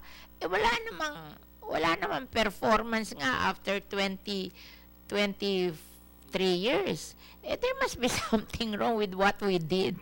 Bakit hindi nag-perform for 23 years? There's something wrong. Masama talaga, ma'am. In fact, I'll tell you a story. Bago pa kami nag-take over, may dumating na 300 ba yun, Marlene? Mabali? 300 ba yung Holstein na hindi na-distribute? Opo. Nag-import sila ng 300 Holstein without preparing the beneficiaries. Pagdating ng baka, nagbago yung term sila, inayawan ng beneficiaries. So, naiwan yung baka doon sa rancho. Di Pinambayad inalagaan namin nyo doon sa sana. Nandun, ma'am, sa rancho. Pinambayad namin doon sa renta ng rancho. But this was before my term. Nagrenta pa ng rancho. Yes, because kailangan, ma'am, walang tatanggap eh. So nilagay sa rancho sa Ibig Batangas. sabihin yung baka walang Nawala, ma'am, benefit sa- na nakuha mga tao Nawala. dahil ipinagbayad sa rent ng rancho. Yes, ma'am, that's what Kaswerte happened. naman ng rancho na yun. Diba? King's Ranch. Sana sa amin na lang lupa mo iniwan para Totoo. akin Ma'am, na hindi ako. 300 Ma'am, baka na yun. Ma'am, let me clarify. This happened before my term. Kaya nga po nung malaman ko, Dami namin lupa. gusto kong bawiin yung baka. Sana yung baka doon at akin na lahat yung baka na yun. Baka, hindi pinambayad nila doon sa renta sa rancho eh. Nandun sa rancho, sa King's Ranch. Ma'am, clarification lang po. Yun po, totoo yung sinabi ni Secretary na yung animals dumating, hindi naman ready yung recipient. So, NDA was forced to ipa-board and lodging doon sa farm. So, nagbayad po ang NDA for the board and lodging of these animals doon sa farm. Masyadong lumaki yung charges kasi hindi kaagad na desisyon na ng NDA to disperse it. It took NDA 8 months to decide to disperse it under the Dairy Multiplier Farm Program of NDA. Anong year ho to? 2016, 2015, 2016 po. 2015 na importation, tapos na finally na disperse under the Dairy Multiplier Farm Program sa 2016 ng August. So talagang tumagal. So yung charges po ng rancho for the board and lodging umabot ng almost 9 million for 8 months. So ngayon, when and they finally decided i-disperse siya, 100. 300 ma'am, that's Sa about times 150,000, di ba? 45 Magkano million yun? po. 45 million. 45. O di mayroon pang na-disperse. Meron naman po. So actually po, ganito nga po, if I may continue, so dinesisyon ng NDA na i-disperse. Pero kailangan bayaran si Rancho kasi for the ano. So nag-negotiate po sila ma'am na, sir, baka pwedeng tawaran kasi nga naging ano na rin namin yun na tumaas yung presyo. Pumayag po yung nag-undertake ng board and lodging ng animals provided sa kanya na lang ipa-loan out yung animals. So ngayon po, yung animals na yun nasa rancho na nag-alaga, naka-under the Dairy Multiplier Farm loan program ng NDA. So based on the original contract ma'am, yung 300 supposedly babayaran niya under the 1:2 repayment scheme for 8 years. For the record, Madam Chair, I question the transaction. Yes ma'am. Kasi ang sabi ko, ma'am, paano yung anak ng baka na napunta sa kanya? Hindi ba kaukulang bayad na yun sa rental? Saka yung Million gatas. ang utang nyo. Opo. 9 million utang nyo. Ang halaga nun ay 45 million. Ba't naman niya kukunin? Di kinuha niya sana yung worth 9 million. Tapos pinamigay niyo sa mga co-op yung iba. Ma'am, Diba? it's like this ma'am. Nagbayad ang NDA out of the 9 million, nakahirit, naging 6 million lang. Tapos ma'am, nung animals kasi when NDA decided to i-disperse sana, at the height ng El Nino, sobrang init, walang mapakain. So talagang walang gustong tumanggap na rin. Hindi ko tatanggapin yun. Ma'am, kasi pa utang naman yun ma'am eh. Miskin na. Maski utang naman din ma'am. So Miskin na. ang as far as I know, yun yung Kung ako co-op, bakit nyo pa, napala nyo kay 8 years to pay. Wala na rin kayo napala doon sa farm na pinagbigyan nyo. Kung ako pamimigay ko na lang sa co-op yun and pasigning ko yung mga co-op na binigyan nyo sila under animal dispersal. para ang understanding ko kasi ma'am, kasi nga po pumasok ako nandiyan na po yan, ang understanding ko, ang naging agreement ng previous administration was, sige, papayag yung nag-board ang lodging provided na ibaba yung 9 million to 6 million, tapos babayaran in tranches pa kasi wala hong perang NDA, pumapayag lang siya, basta, sige, ako na lang ang umutang niyan para kung ano man yung mga other expenses ko mabawi ko. Ito yung nakakatawa, ma'am eh. Atin na yung baka, tayo pa may utang. Pero yung nakakuha ng baka, hindi siya magbabayad sa NDA? Babayaran niyo po. Babayaran niya Pero anak. hulugan. 8 years. So magkano pa lang nasisingil nyo? Under the dairy multiplier contract, ma'am, ano siya, 1:2. So kung kinuha niya 300, he's supposed to give us 600 heads in 8 years. Yes po. Multiplier program. Hindi yung ating mga co-op. For Napakaswerte that na niya. For that particular Ako na lang sana heads ang po. binigyan nyo. Ma'am, Baka pinamigay ko pa yung ano ba yan? Madam Chair. Ma'am, sige. Madam Chair, Madam Chair, to complete the picture, kasama po ako doon sa batch 15 ang tawag doon. Kasi po nung 2015, from a dispersal program ng NDA na animal sa ibabayad, pinadaan sa bangko. So yung mga maliliit na farmers, wala naman pong access sa bangko. So hindi kinuha yung mga animals. So kaya hirap na hirap din po. Ang primary problem ng dairy cow. At that time, binigay na po namin ang ASEF sa land bank.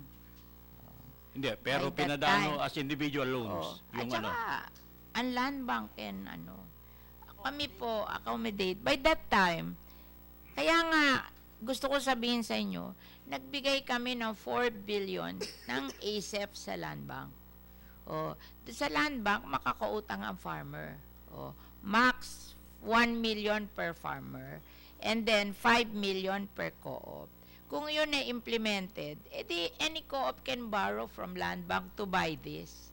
Dalawang Payag bangko. naman ng land bank na chattel. The animal can be chattel, di ba? Oo. Pero dalawang bangko, DBP at saka Land Bank. Land bank nga Ako po kami. sa DBP ako nakakuha ng loan. Mm. Ang primary problem po ng dairy industry, napakamura po ng gatas. Ang farm ko po nasa Montalban. I have 114 heads. Ba't mura 55? Ako yung gatas ko po, dinideliver pa from Montalban to Laguna, 28.50 yung raw milk. Ang cost of production ko po,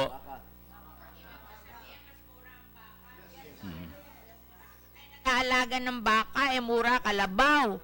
Kasi mahina ang, baka, ang gatas ng kalabaw, ma'am. Mahina ang gatas ng kalabaw. Volume. Ano? Yung volume ni ma'am, 6 liters lang yung kalabaw. Yung baka pwedeng umabot ng 20 kung magandang breed. Wala namang umaabot ng 20 Ma'am, sa meron, Pilipinas. Sino? Meron ma'am, sa PCC. Oh, Meron ma'am. saan? Ma'am, no. Hindi, kung meron ho, ilan? Hindi, actually, yung Girolando, yung unang pumasok na Girolando from Brazil na dinala rito, nasa PCC pa hanggang ngayon. Hindi, ilan And nga yan, ma'am, ho? Ilan yan, nga? validated yan. Ilan? Report ang PCC. Ano ba to report mo sa akin? Karabaw yan, siguro Karabaw yan. Oh. Karabaw yan, ma'am. Bakit? Buffalo. Siya ba may baka? Meron sila, ma'am. Oh. Ano? We did importation sa Brazil noon. So, may Girolando na binigay yung tawag dito, supplier. Na to test. Pero ilan ho yun? Konti lang po, 8 lang po. Walo. Pero sa labas ho, kasi kaya meron kayong 8. No, wala pa tayong Girolando sa labas, ma'am. Hindi. So yun lang. Hindi, pero sa industry ho, ilang litro yung napoproduce? Ma'am, si Dr. Badilla. Ma'am, yung isa sa pinakamagandang performance ay na doon sa Hacienda Makalawan. They're doing an average of 20 liters a day. In fact, there are individual animals that are doing 40 to 50 liters a day. Ito ho yung Holstein sa Hiwal. Not mention as exception to the rule, di ba? Siyempre, makpipili kayo ng ilang 8 animal na nagpo-produce ng ganon, tapos ilalaban nyo na. You know, when you make a program, you make a practical program. Ibig sabihin, Ma'am, actually, ito yung baka na improve yung genetics. We're talking of genetic improvement here. Pero siguro kasi corporate yung sinight nyo but yung backyard ho. Na precisely, kaya nga po ang move natin is towards yung common farm na. Yung talaga nakamanage na maigi. Kasi hindi natin abutin yung ganong alam mo, ang target namin actually is only 18 Ang target namin doon sa aming projection is only 18. Sa corporate, gawin mo yon, pero gumawa tayo ng model for backyard farm. Precisely, Wag mong ganunin yung backyard kasi lalong walang mangyayari sa backyard farmer natin. Yun ang ating aalagaan, not the corporate farm. No, ma'am, They can take care yes, of ma'am. themselves. Siguro, Madam Chair, lalong-lalo na yung DFWD, may feeding program na ginagawa. So ito mga backyard farmers natin would already have a ready market. Basta may convergence lang siguro yung DH at DFWD. Hindi naman natin kailangan yung 40-20. Basta yung reasonable na kikita yung ating backyard farmer that they can do. Wag mong gamiting corporate yung backyard. Hindi nila kaya. Madam Chair, we're not introducing corporate farming in the backyards, ma'am. In fact, I'm not against corporate farming, but I'm telling you, the corporate farms can take care of yes, themselves. precisely, ma'am. Precisely. So, don't focus on helping them because they're even more intelligent than us. And if that they're is well their financed, ma'am. business, Mas may they financing can sila. take care of themselves. What I'm asking you is to take care of our backyard farmers. Madam Chair, Sila po ang may kailangan ng tulong natin. Bakit mo ipipilit sa akin? Palagi yan ang pinag-aawayan natin eh. Kasi gusto mo yung mga planong ma'am, ang laki-laki. Yung mga tao mo sa Pilipinas, hindi naman nila kaya yung ganong planong kailalaki. Simpleng tao lang sila. Ang gusto lang nila, kumita sila ng, yun nga, 300 a day, 18,000 a month, masaya na sila yun. Madam They Chair, will not leave their farm. And then, makakainom ng gatas yung mga bata doon. Bakit tayo aambisyonin mo yung corporate? Let the corporate farms take care of themselves. We never said that we are going to support corporate farms. Kasi we are only telling you that in corporate farms they could produce as much as 40 liters. Wala po kami sinabi na magko-corporate farming tayo. Ang investment dyan, iba naman eh. Precisely, na ma'am. hindi naman kaya ng backyard Madam farmer Chair. yung investment dyan. At hindi mo rin kayang ibigay ng gobyerno yung investment dyan. Can we, somebody who wants to talk? Yes, ma'am. O, ano po kayo? From KKMI po, katipudan ng kooperatibang magata sa Timog Katagalugan. Sa dairy din po. Okay. Actually po kami po yung may Falcon Dairy Multipurpose Cooperative from Sariaya, Quezon po. Meron po kami isang dairy farmer na pinag-uusapan na smallhold. Siya po ay may 7 bakang ginagatasan sa ngayon na ang production po niya ay 150 liters. So, ibig sabihin, nagpo-produce po siya ng mahigit na 20 liters a day ang per head. Si Miss Gemma Chavez, siya po yung national winner sa smallhold dairy farmer sa Gawad Saka.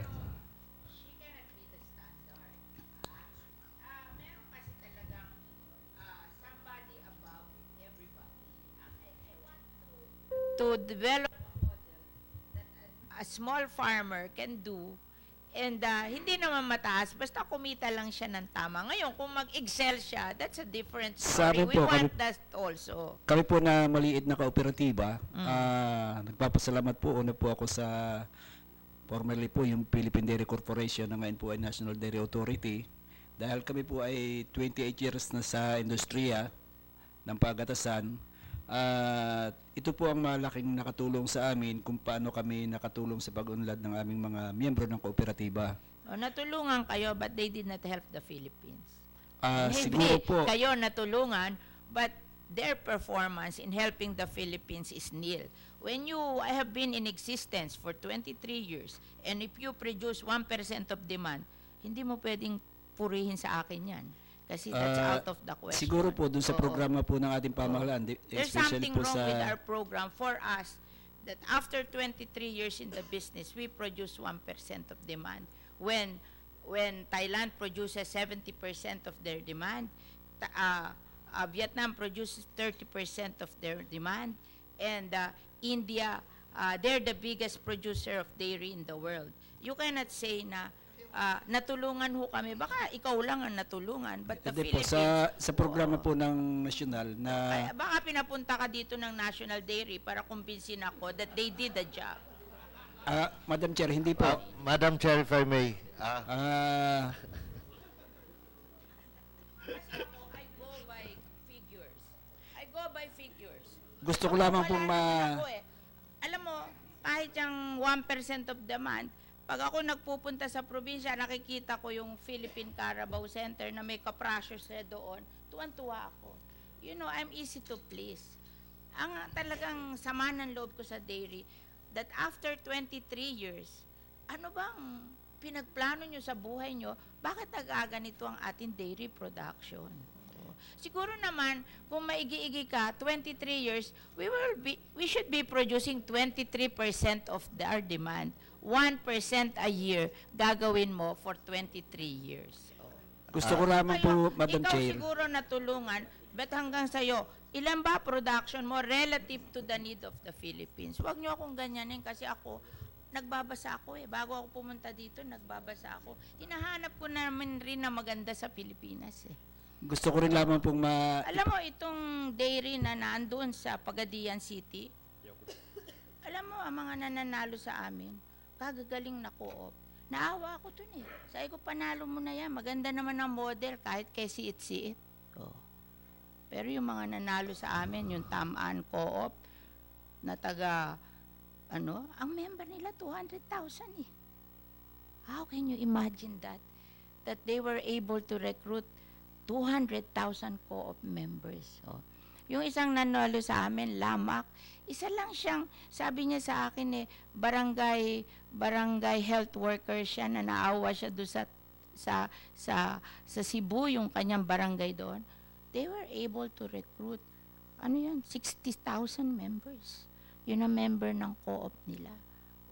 Tapos yung nandun sa Davao del Norte, Tagum, 125,000 members. Ganun sila kagagaling na nananalo sa amin.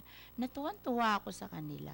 Itong dairy co-op na ito na, ewan ko kung ilan ang member nito, parang less than 100 yata. Barangay based. Pinanalo ko lang yan dahil yung model.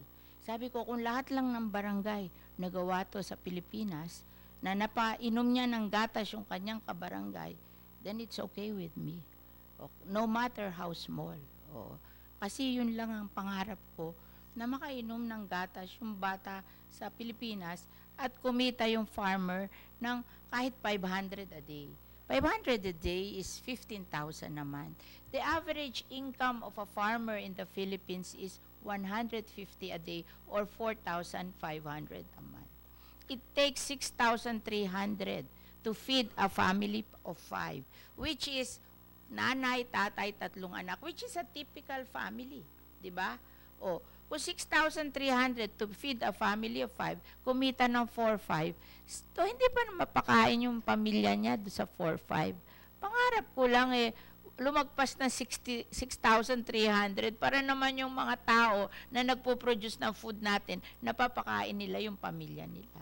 O, yun lang pangarap ko. Hindi malaki pangarap ko. So, at saka,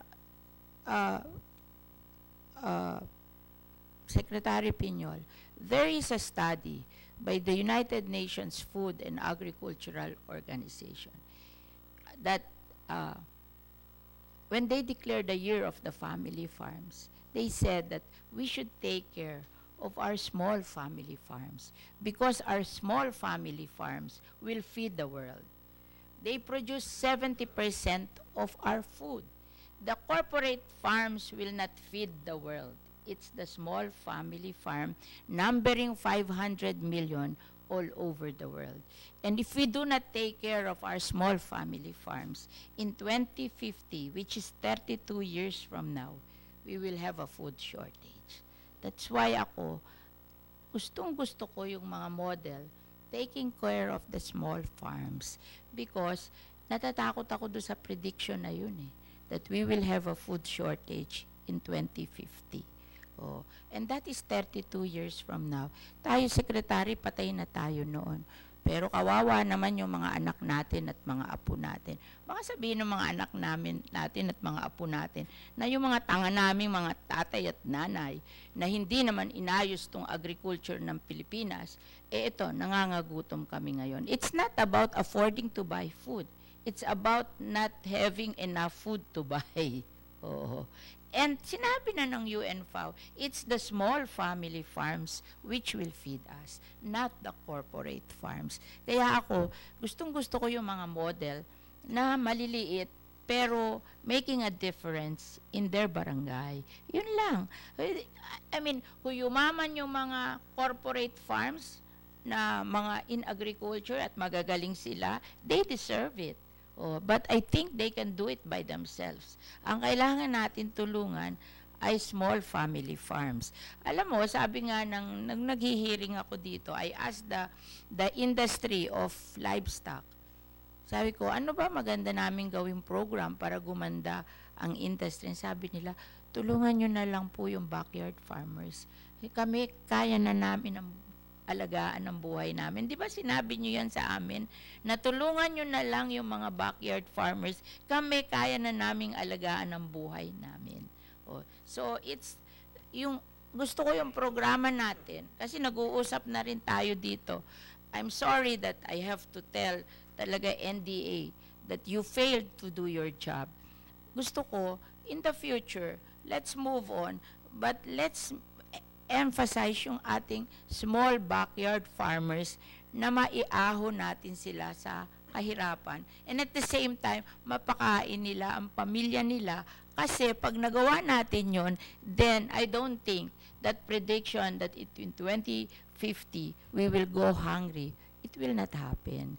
Because pag pinakita mo yung small farmers mo, they will continue taking care of their farms because it's profitable.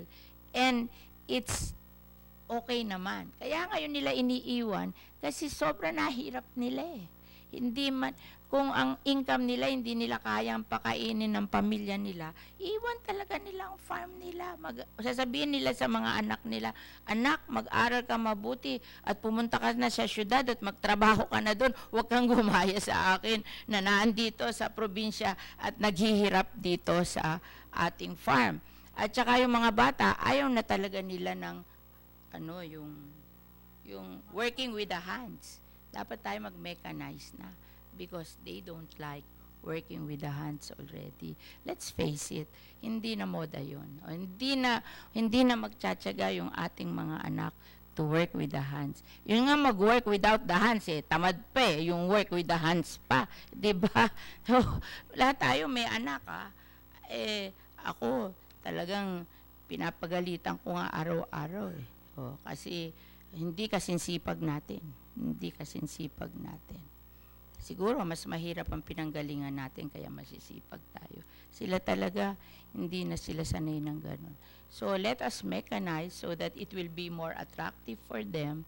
And then, let us use technology to produce more. Tama ka naman doon. Kaya lang, yung technology natin, dapat kayang absorbin ng ating mga farmers. Kaya nga, in earnest ako sa farm school kasi para turuan kahit vocational school na matutuhan yung technology natin na mas madali. Kasi hindi naman nila kaya yung mahirap na technology intindihin kung hindi sila nag-aaral. Diba? Mahirap yun So, yun lamang. Kaya tinatanong ko sa inyo na ano ba yung model na gagawin natin para dito sa small backyard farmer natin? 1, para maiahon natin sila sa kahirapan. 2, para mapakain nila yung mga anak nila ng nutritious food. Yeah. Madam Chair, let me just assure Your Honor that the Department of Agriculture is really focusing on the small family farms. In fact, that's the reason why we started the easy access credit. Pwedeng umutang, walang collateral, 6% interest. Gusto nyo papababaan po ng 2%, okay ka na. Saan ba sila uutang? Sa kanilang co-op mismo, ma'am. Bababa natin sa co-op nila through a conduit bank. ACPC po to. Saan sila kukuha ng pera yung co-op? Sa amin po, sa ACPC. So magpapautang kayo? Hindi po, pinapadaan natin sa isang conduit bank. Anong bangko? Depende ma'am kung anong available na bangko sa area nila. Kasi alam mo, I wish to remind you about ASEF. Kaya yung ASEF, I want you to tell you the story of ASEF. Nung isimulan yung ASEF, ang pera nun 13 billion.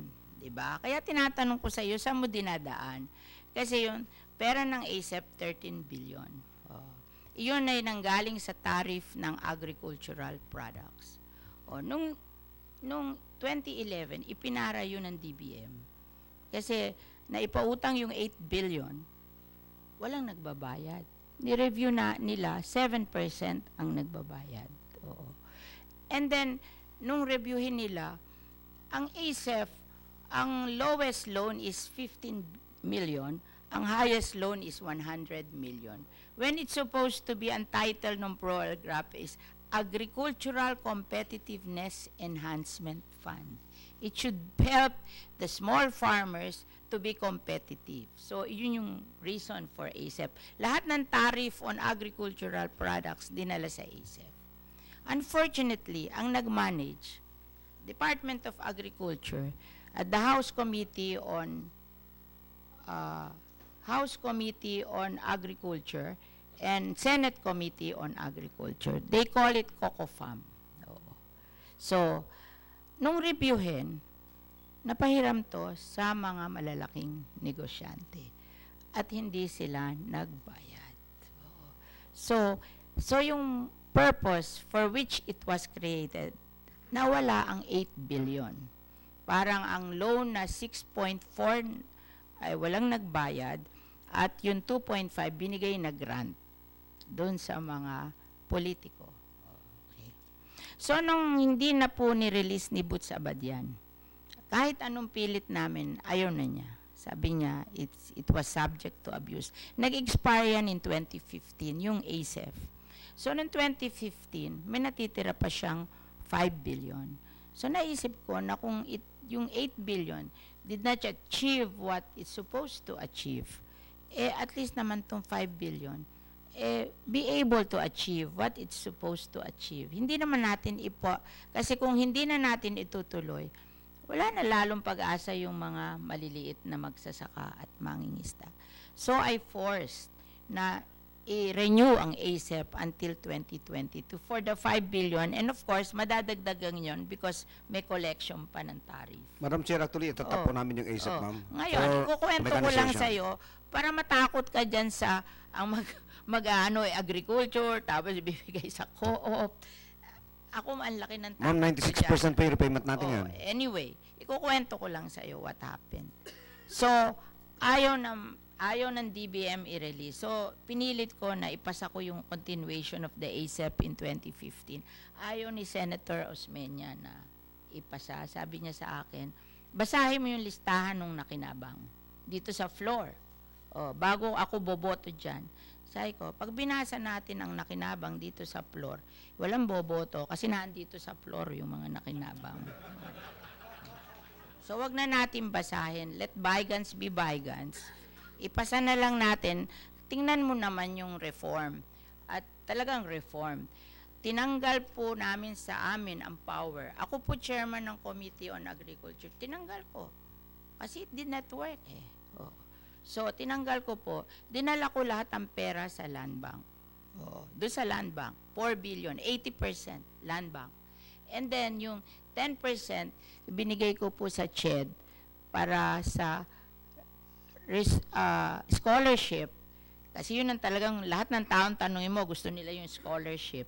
And then yung 10% binigay natin sa SUCs para gamitin sa research and development, which anybody can use as long as SUCs ang gagawa. Anyway, why ko nilagay sa diretso sa CHED yung scholarship? Kasi nag-away pa ang DA at saka CHED. Hindi ma-release yung scholarship ng mga bata. Nag-graduate na mga bata, hindi mabigay ang diploma dahil nag-aaway pa ang CHED at saka DA. Kasi sabi nung DA, yung CHED daw, hindi binigay sa kanila requirement para i-disburse nila ang pera sa CHED. Yung DA na, yung CHED naman sabi, nakatatlong bigay na sila sa DA, hindi pa rin dinidisburse yung pera, 3 kopya na napadala nila. So para, di ba, problematic tayo kasi pumupunta sa akin yung mga bata na hindi makuha yung kanilang diploma kasi hanggang ngayon hindi pa nababayaran sa CHED yung sa SUC yung mga tuition nila, di ba ganyan sila, pag wala ang tuition hindi bibigyan ng diploma. So finally you decided na para matapos na problema, ibigay mo na yung pera at hamon na yung CHED ang liquidate sa DBM at tigilan na kung sino yung magbibigay ng papel para i-disburse ang ano. Well, of course, Secretary Piñol, marami hong na-benefit noon. Pero pumunta ako ngayon sa Bicol University last week and nag-commencement speaker ako doon. Yung pa din ang complaint nila. So baka merong hindi kayo nabayaran of all the ano. Kasi sinasabi na naman sa akin, hindi ba binigay na ni Secretary Piñol yung mga pera? Na namin lahat ng pera mo sa CHED. Paki-check mo nga yung Bicol University. Kasi sabi niya, kawawa naman ho yung mga bata eh. Hanggang ngayon, hindi pa kami nababayaran. Pinabayaran na kayo lahat, hindi pa rin nababayaran. Kaya ako, ayoko nang dumaan sa DA eh. Diretso na sa SUC eh, para wala nang sisihan. Wala nang pera sa kahamam, nandun na lahat. Para wala nang sisihan, para hamon ang problema ng SUC na i-liquidate niya yun sa DBM, di ba? Hindi yun, turuan tayo ng turuan. Kaya ako, sinasabi ko sa iyo yung kwento, para, alam mo, ayaw ng mga congressman na ibigay namin ng power sa land bank. Absolutely. Sabi ko sa congressman, ganito pag-usapan natin. Pag hindi natin binigay sa land bank ang power, walang mapapasang batas. Wala kayong maitutulong sa farmer. Ibigay natin yung power, maipapasa ko sa Senado, may maitutulong tayo sa farmer. Yun. Alam mo, pumayag sila, nag-give up namin ng power. Nung una, yun nila pumayag eh, kasi it's a power. Pero sabi ko, hindi ko kayang ipasa sa Senado pag hindi natin give up ang power natin. So, anin nyo yung power nyo na wala ring power kasi hindi napasa yung batas. Might as well, wala na tayong power, ibigay natin sa land bank, napasa yung batas. Diba? So, yun ang story noon. Kaya ako kinukwento sa inyo, yung bad experience namin sa ASEP, wag na sanang mangyari. Hindi talaga maganda yung department ang nagpapalend. Talagang dalhin natin sa bangko ang pera. Bangko nga po, bangko po. Dalhin natin sa bangko ang pera. Kasi pag tayo, Hindi po, wala din po sa mandate ng ACPs mo magpautang Kaya direkta. nga. Kaya ako ikinukwento sa'yo para maintindihan mo where I came from when I passed that law. Kaya very insistent ako na give the power to the land bank. Ituro natin sa land bank. Diba? Ituro natin sa land bank. And pinapagalitan ko naman ng land bank na dapat kayo, makarelate kayo sa farmer. Kasi in the first place, your mandate is to take care of our farmers. Hindi naman mandate nyo yung maging universal bank eh. Oh, hindi naman yan ang mandate mo. Do you think you were created to become a universal bank? You were created to help the farmers and the fisher folks. Di ba? Kaya nga land bank kayo eh. Yes, ang pangako nila sa akin, magki-create sila na isang department just so to service the farmer. Kasi hindi makarelate sa kanila yung mga farmers eh. Actually, ma'am, yung 4 billion, tinatarget po namin for farm mechanization. At saka yung post-harvest facilities ng fishing grounds. Diba? Payag sila ng channel. Ice plants at saka cold storage sa mga fishing grounds. So, Kaya ko lang po kinikwento mo yung pautang natin sa micro-lending through the rural banks and credit cooperatives. It's because I want to emphasize na talagang small family farms pero alam mo, yung, sinusuportahan ano ba natin. yung isinara ng GO? Kedancor. Kedancor, yun. Yeah. 1 billion binigay doon, nawala lahat. Opo. Nawala lahat. 1 billion ng ASEF, nawala sa Kedancor. So yung ma'am, kaya ko lang po kinikwento Kaya yan ako para natatakot. ma-emphasize lang na wala po tayong pautang sa mga corporate farms. They can stand on their own. Sa small family farms, meron tayong Then micro-lending. pautangin din sila ng land Land bank, bank, ma'am, land bank. under yung ating agri-agra. Oo.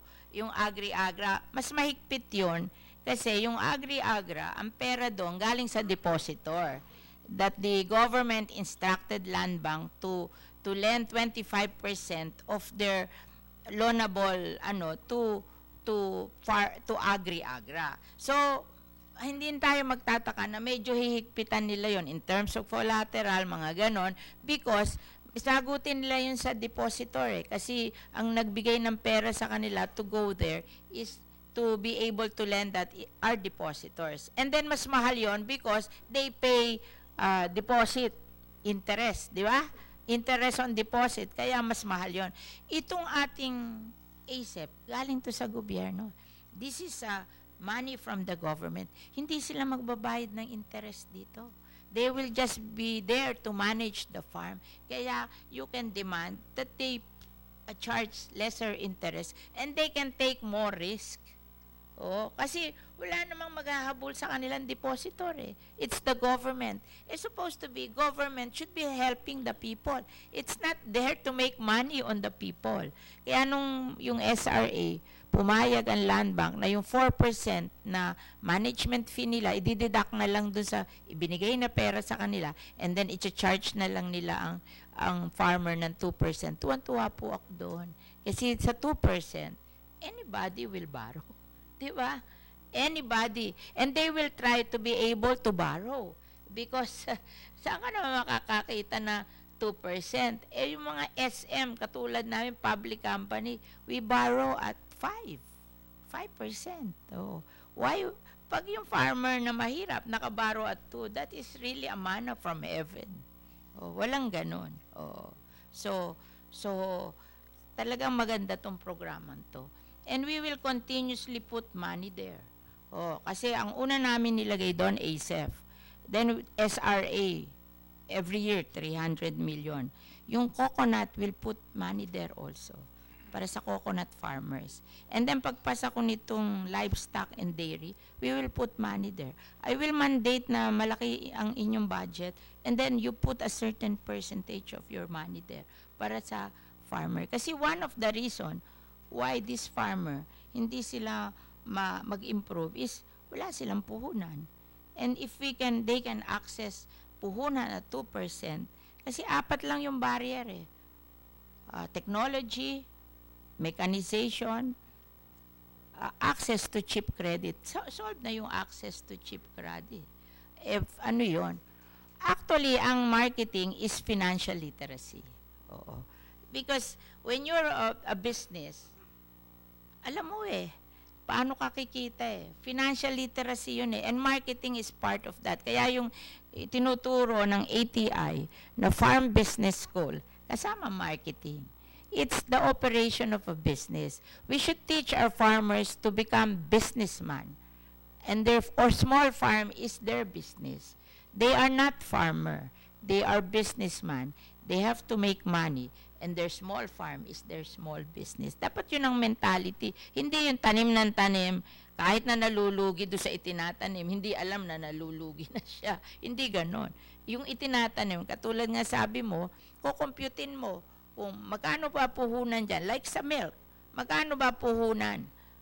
20 liters ka nga, pero magkano puhunan mo? Dito sa 6 liters, magkano puhunan mo? If kaya naman sa 6 liters na pag kinompute yung share, return on investment, okay din. Dito muna tayo sa mura puhunan. Kasi pag 6 liters, kikita na eh. Kikita na ng 20 mil isang buwan eh. Okay na yun eh. Kasi ang pinapanggalingan natin, 4,000 eh. 4,000. Pwede na yun eh. Bakit naman natin pag-i-investin sa baka na kaya mahal-mahal? Baka mamatay yung baka eh. Patayin naman ng investment, di ba? Di pag-investin. Ako nga, kung kaya, puro goat na lang. Magkano ba goat? Depende, ma'am. Magkano bumili na isang goat? Actually, ma'am, mura lang yung kambing. Maski mag-import pa tayo, mura lang. Ang transportation lang kailangan natin. Hindi, pero ibig sabihin, yung sila, yung gagawin na lang sa lugar nila, pag bumili ka Multiplier ng farms lang pong ginagawa yun. natin ngayon. Multiplier farms. Ganun lang. Simplihan na lang natin, yung naintindihan nila, kasi pag naman masyadong, ngayon, kung nag-succeed na sila doon sa mga simpleng, then they can go and improve themselves, di ba? But simulan natin na simple lang yung program natin na kaya ng isip nila at yung pera kaya nila. And then, kung gumaling na sila, then dahan-dahan, di ba? They improve.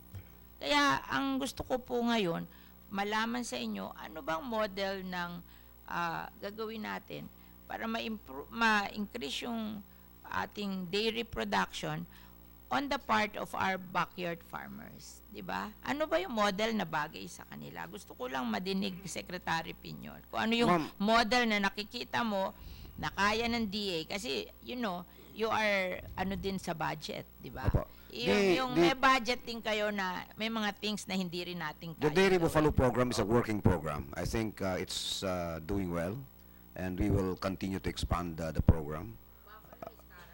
Yes, ma'am. Dairy Buffalo. Ang ating dairy goat, we're now expanding our multiplier farms.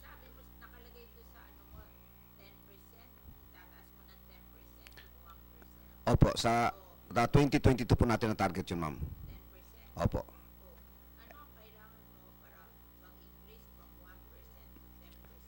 2022.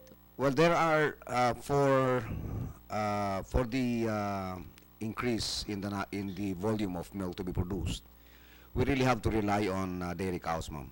Kasi yun talaga ang magpaparami ng gatas eh. Kasi while maganda yung puro dairy cows, it's combination din. I mean, ganong karaming established na po yung ating Carabao. Karaming Carabao at ganong karaming goat. Yung ating pong programa sa goat, ma'am, meron po kasing naiwan pa na pera yung PL 480, which is actually a US fund na hindi nagamit. It's in the National Treasury, and we are proposing that it will be included in the 2019 budget. Ano yon? Magkano yon? 1.5 billion, ma'am. Million? Billion. Billion, dollar, pesos. Pesos po. And since this is a US fund, ang kwampo niyan, ang kulatila po niyan, ma'am, is dapat US programs, no? So mag-i-import po tayo ng dairy goats from the US using that money. Ano may import mo dyan? Goat yan. Dairy goats, yes, ma'am. Yung pong outstanding dairy breeds right now in the US, ang Lunuvians, La Mancha. Ilang dairy goats ang mai-import ang target po natin yan is over the next 5 years is 15,000 goats. 15,000 Opo, goats hybrid goats. per year or Ay, no, the whole program na po. o di the whole ano lang program. yon 3,000. Apo. Ilang years ba? 4 years? 4 lang, years, opo. 22, Opo. 22. Ang kagandahan po ng kambing, ma'am, unlike karabaw at saka baka, pwedeng manganak ng 2, 3. Yun yung kagandahan ng kambing. So, mas Ano ba ang existing nating goats ngayon? Population? 13,000. yung dairy goat, ma'am. Dairy goat. Dairy Opo. goats, ma'am, 13,000. So, plus this, magiging 28. And then, meron din po tayong local procurement program. Kasi Yung 50,000 ba, isi-spread nyo hanggang 2022? Opo, or opo. Opo, kaya hindi rin po kayang i-produce ng American breeders. Dalawa po ang ating programa, ma'am. Kasi meron na so, po... we're looking at 2022. Yes, yung ma'am. ano yung accomplish natin from now to 2022. Yes, ma'am. So, dyan lang, 28,000 magiging from Meron din po, ma'am. 13,000 magiging 28,000. Dyan Meron lang. pa, ma'am. Meron pa tayong local procurement. Kasi ano meron na yun? pong mga Filipino dairy goat farmers na nakapag-import na po ng mga gandang klase na kambing. And they are Ilan now... na mag-i-increase dyan? They are now being engaged in the establishment of multiplier farms in the different regions. In fact, Magkano yan? Magkano budget mo sa iyong sa bahay po ito, ma'am, hindi po sa bahay? NDA. Magkano budget ng Magkano bahay budget for sa goats? kambing? Yun din, for next year, magkano yung local na goat procurement nyo? Goat. Ma'am, sa NDA po, may naka-allocate po kami yung sa aming budget na 2017, yung sinabi ko po sa inyo, na may intended for 200,000 na magiging 500 goats locally purchased from Locally. accredited yung sinasabi ni Secretary. Inorganize po natin, ma'am, yung lahat ng mga dairy goat farmers na may magagandang... 500 goats Opo. per year. May So, magagandang... 2022 times 4, 2,000 goats. We have organized them into a group at nagkakaroon na po tayo ng registry ngayon ng lahat ng outstanding dairy goat breeds na may listing na at saka ini-encourage natin yung Bigay registration. mo sa akin yung mga name ng multiplier farms. Opo. Kasi that's they can teach also how to multiply, Yes, ma'am. di ba? That can be a course in our farm school, how to multiply livestock. That can be a business, a multiplier farm. We have started nga po, ma'am. May farm tayong na-identify May sa module ka Bicol. dyan. Opo, ma'am. May module ka. Yes, Bigay mo ma'am. sa amin yun. Yes, ma'am. Pa-accredit namin sa Sa ating dairy cow program, ma'am, dalawa po ang ating approach. One is the genetic improvement. But we need a lot of surrogate mothers. And ang problema sa paghahanap ng surrogate mothers for embryo transfer and artificial insemination, kailangan healthy yung mga baka. And so far, ang survey ng mga Argentinian experts, genetic experts, inikot na nila yung buong Pilipinas. Mga nasa 3,000 lang pwede nila makita na pwedeng ma-impregnate, ma'am. So, dalawa po ang ating programa. One is yung genetic improvement. Pangalawa is we really have to bring in stocks because we cannot possibly expand our dairy cow population if we don't add up to the existing stocks yung already. existing is 3,000 ang i-impregnate. Opo. Para, Mga ganun lang po ang estimate. Ilan na ipoproduce nang by 2022? Yung One by one lang yun, ma'am. One by one lang yun, ma'am. So, i-increase by 3,000 by 2022. Rule of thumb, kalahati yan, malalaki pa. Tama ba, Dr. Badilla, no? Rule of thumb, kung 3,000, ang birthing rate yan, ma'am, is mga 70% lang. 70 lang mga anak yan, so 2,100. At ang ratio ng lalaki sa babae is 1/2. So mga 1,050 lang, 1,050. A year? Opo, O, ganun lang po. More than 4 years? Hindi, a year po. A So, year. 4,000 yung Opo. 4 years. But basically, hindi pwedeng 1 year kasi meron siyang Sige, Dr. Badilla. Mr. Secretary, we have to consider yung success rate ho ng embryo transfer. Yeah. We all know for a fact that for AI alone, the national figure we have is less than 35%. Yeah, I know. So if it's less than 35%, we cannot do more than 35% for the So, embryos. 1,000 Yeah. out of So, 3,000. mas mababa Yun pa ho po pala isang figure na hindi ko na-consider. Yung pong success rate ng embryo transfer Hindi nga, saka... kung 3,000 yung ano mo, hindi posible 1,000. Actually, ma'am, sa mga ibang bansa, ang ginagawa po nila, pagkatapos ng halimbawa artificial inseminations or embryo transfer, nagkakaroon pa sila nilalagay na sa isang pasto at may sweeper sila. Naglalagay sila ng bull para yung hindi po na-inseminate ng artificial insemination saka embryo transfer, yung bull naturally will perform the So, the this fertilization. 3,000, what can it produce in 4 years? Very, very minimal, Madam Chair. Wala. Very minimal. 500 Apo. a Ma'am, year. mga 30, it will not be more than 30% of what will be implanted. Ibig sabihin, no, talaga importation pa din. Well, importation, but sana dun lang ho sa mga FMD-free without Yeah, vaccination precisely. countries. Actually, ma'am, ang approach natin ngayon, dalawang phase po yung ating development ng backyard dairy farming natin. We start with our collaborative efforts with yung tulad ng ACDI, Ano ba sila? Cow cooperatives, ma'am. or ano? Dairy cow. Dairy cow. Cow. Saan manggagaling ang cow nyo? Eh, Ang sabi intent po nga namin, ma'am, ay importation, ma'am. swerte na tayo maka 2,000 dito for 4 years. Opo, totoo po yan. Wala That's why we na really have iit. to... May programa kay ma'am na importation talaga, ma'am, pa to increase the O, ano. magkano importation? Actually, ma'am, dalawa po ang mag-grupo na mag-i-import. No, hindi lang tayo, pati...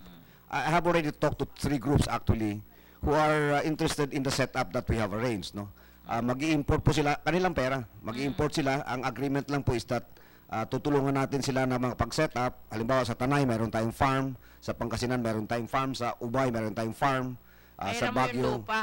Hindi, lupa po natin ito, ma'am. Nga, pahihiram mo yung lupa Opo, mo. opo. And then ang agreement is that magtatayo They tayo. become multiplier farms. Opo, they will become the multiplier farms. Yung mga anak. Ilan ang projection mo by Ang 2022 dyan? ACDI, ma'am, is starting with 2,000 heads. Another group led by Mr. Edmundo Puyat Reyes is interested to come in with about 5,000 heads. And there's another group na gusto mag-set up sa Bukidnon. Kanya lang yung ating targeted na breed, ma'am, na gusto natin kunin. Kini-question ng mga livestock stakeholders, and I understand their concerns. So we searched for other areas where we could source the Girolando, and we were able to find 2,000 heads in Mexico, which is an FMD-free country. So para wala nang maraming issue, kasi ang worry ko kasi diyan, maski halimbawa hindi FMD yung sumabog na sakit, at may nakasakit afterwards, sasabog sa buka ko eh. So I would rather play it safe, no? So, So, you can can start say that this na... year? Opo, for this year. For this.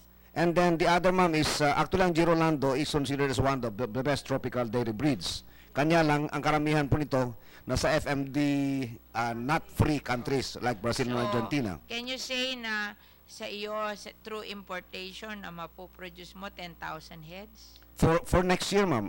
No, ang kanya, ma'am, is kung natural na breeding I-import process, ka mga ng- 70%. Halimbawa, sabi mo yung isang X3, di 10,000 na mai-import mo na private. Opo. O ilan na At mapoproduce niyan pwede by 2022? ma'am, pwede po kasi na terms and conditions nun, impregnated na yung baka bago ipaparating. Hindi nga, magkano mapoproduce niyan by 2022? Well, kung ang birthing rate is 70% at ang kalahati ng lalaki, kalahati ng babae, 3,500 every year. But we have to continue the process, Madam Chair. We really have to invest in this program kasi ma'am, Then ang you maging can anak say niyan. na another 10,000 by 2022. Yes, ma'am, we could do the same number. Out of this. Opo. Oo. And then we So- add another batch until the end of the 4-year program. O ano yun? It's the cow. Yun na sa private. Opo. Ano gagawin mo sa ano? Meron din po tayong Sa- sarili nating importation, ma'am. Yung sa DA naman, ma'am, ang bibili namin, Holstein na lang, and then we will impregnate it with Gier semen para lalabas po yung sarili nating version ng Ilan Girolando. doon?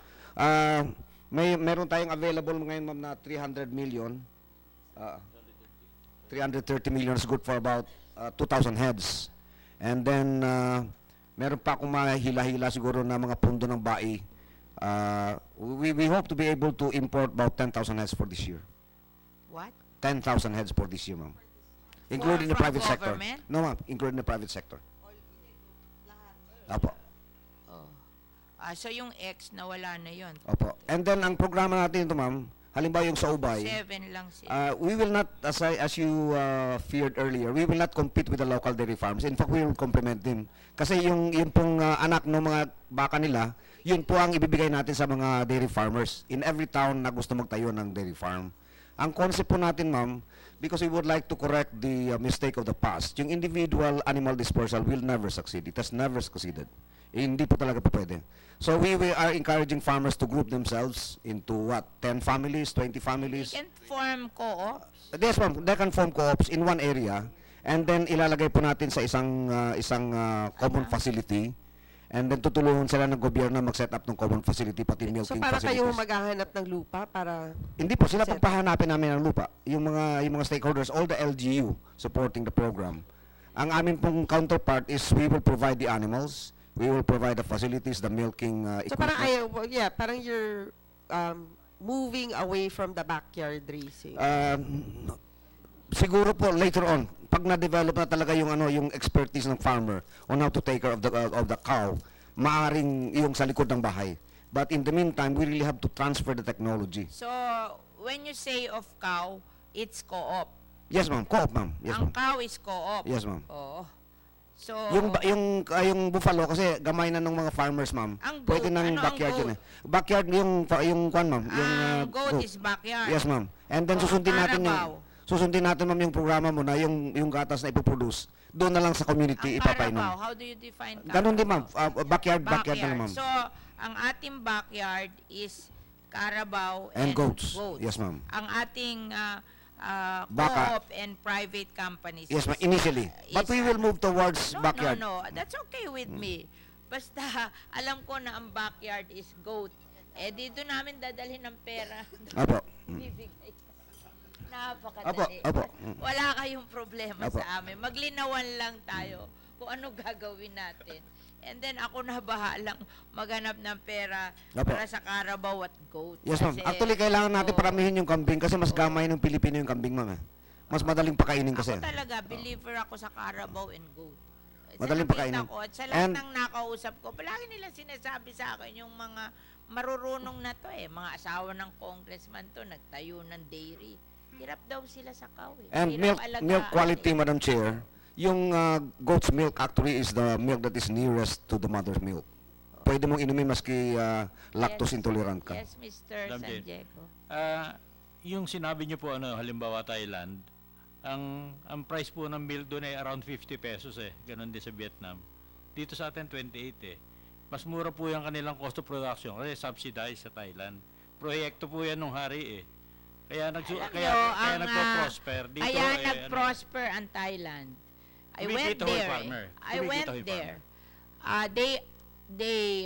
They required their government to feed the children, 6 million children, 200 ml of milk every day, paid for by the government.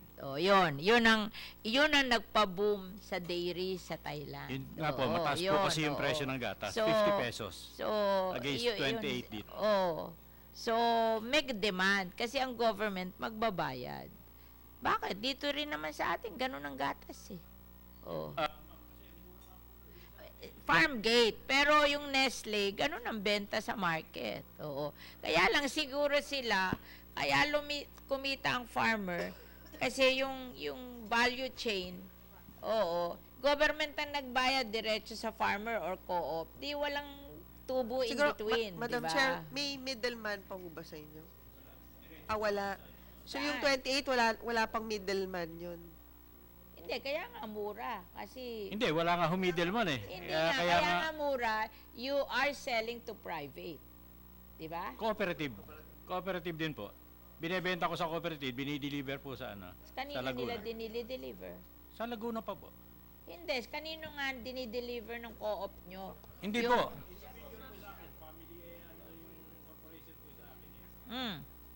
Yung lahat, yung produce ko po, dinideliver namin sa KKMI po. Doon. Tapos, kanino nila binebenta? Hindi ko po alam, pero yun ang deliver, problema. kaya yung 2850, delivered Kanino nyo price na po yun. binebenta? Actually po, may project manager po kami sa planta. Ang isa nga po nakikita namin problema, Kaninong planta yon? pag-aaral po ng mga primary cooperatives dito po sa Southern So, Tagalog. ano ang brand nyo pag binenta nyo sa, sa Gatas Pinoy po. Gatas Pinoy? So, yun. Actually po, ngayon yung po sa programa ni Secretary Piñol, yung pagpapataas ng production ng raw milk, isa pong nakikita namin maging problema sa merkado po. Gaya po na sinasabi ni Madam Chair na sa Thailand naglaan ng gobyerno para sa feeding program. Sana po may maglabi sa Senate o sa Congress na Dito ka na maglabi ngayon. Bakit mo ka na maglabi ngayon? May pinasa Para na po, May pinasa na bill. para po masagutan yung Kailangan kakapuli sa talaga- merkado. Kailangan talaga ng legislation, ma'am. Mahirap. May napasa Meron, na. oh. Tsaka Secping Ayan, yun. meron na, hindi ka na kailangan maglabi. For this year, sa budget ng DSWD, may pera sila for milk. Kaso lang, may issue ata kasi lactose intolerant daw yung mga bata. Kaya hindi daw nila Yun ma-push yung program. Dito So, I po. guess, baka pwede kayo Di ba mag-usap. ang Carabao at saka goat pwede sa lactose intolerance, di ba? Oh, Kambing, ma'am, kambing. I don't know about the Carabao. Hindi, kasi sabi nung yung di ba ang Carabao pwede? Opo. Oh. Ma'am, Kasi tumating yung ambassador na Israel, sabi niya pwede daw sa asawa niya yung Carabao Ma'am, lactose Madam Chair, intolerant Magbo-boom ang dairy industry ng Pilipinas kung meron tayong legislation na mandatory yung milk feeding program sa mga bata. sa wala eskwelahan. naman pumunta sa kanila nung magpasa sila nung legislation. Pag meron yan, maski si Mr. Teka, San Diego, pag-usapan sigurado natin, matutuwa dyan. Oo, pag-usapan natin. Nagpasa ang Senate ng legislation for school feeding program. Ako lang ang nagsingit doon. Wala man dumating sa inyo doon Ako lang ang nagsingit doon na ilagay ito sa bill na ituloy yung gulayan sa paaralan ng DepEd.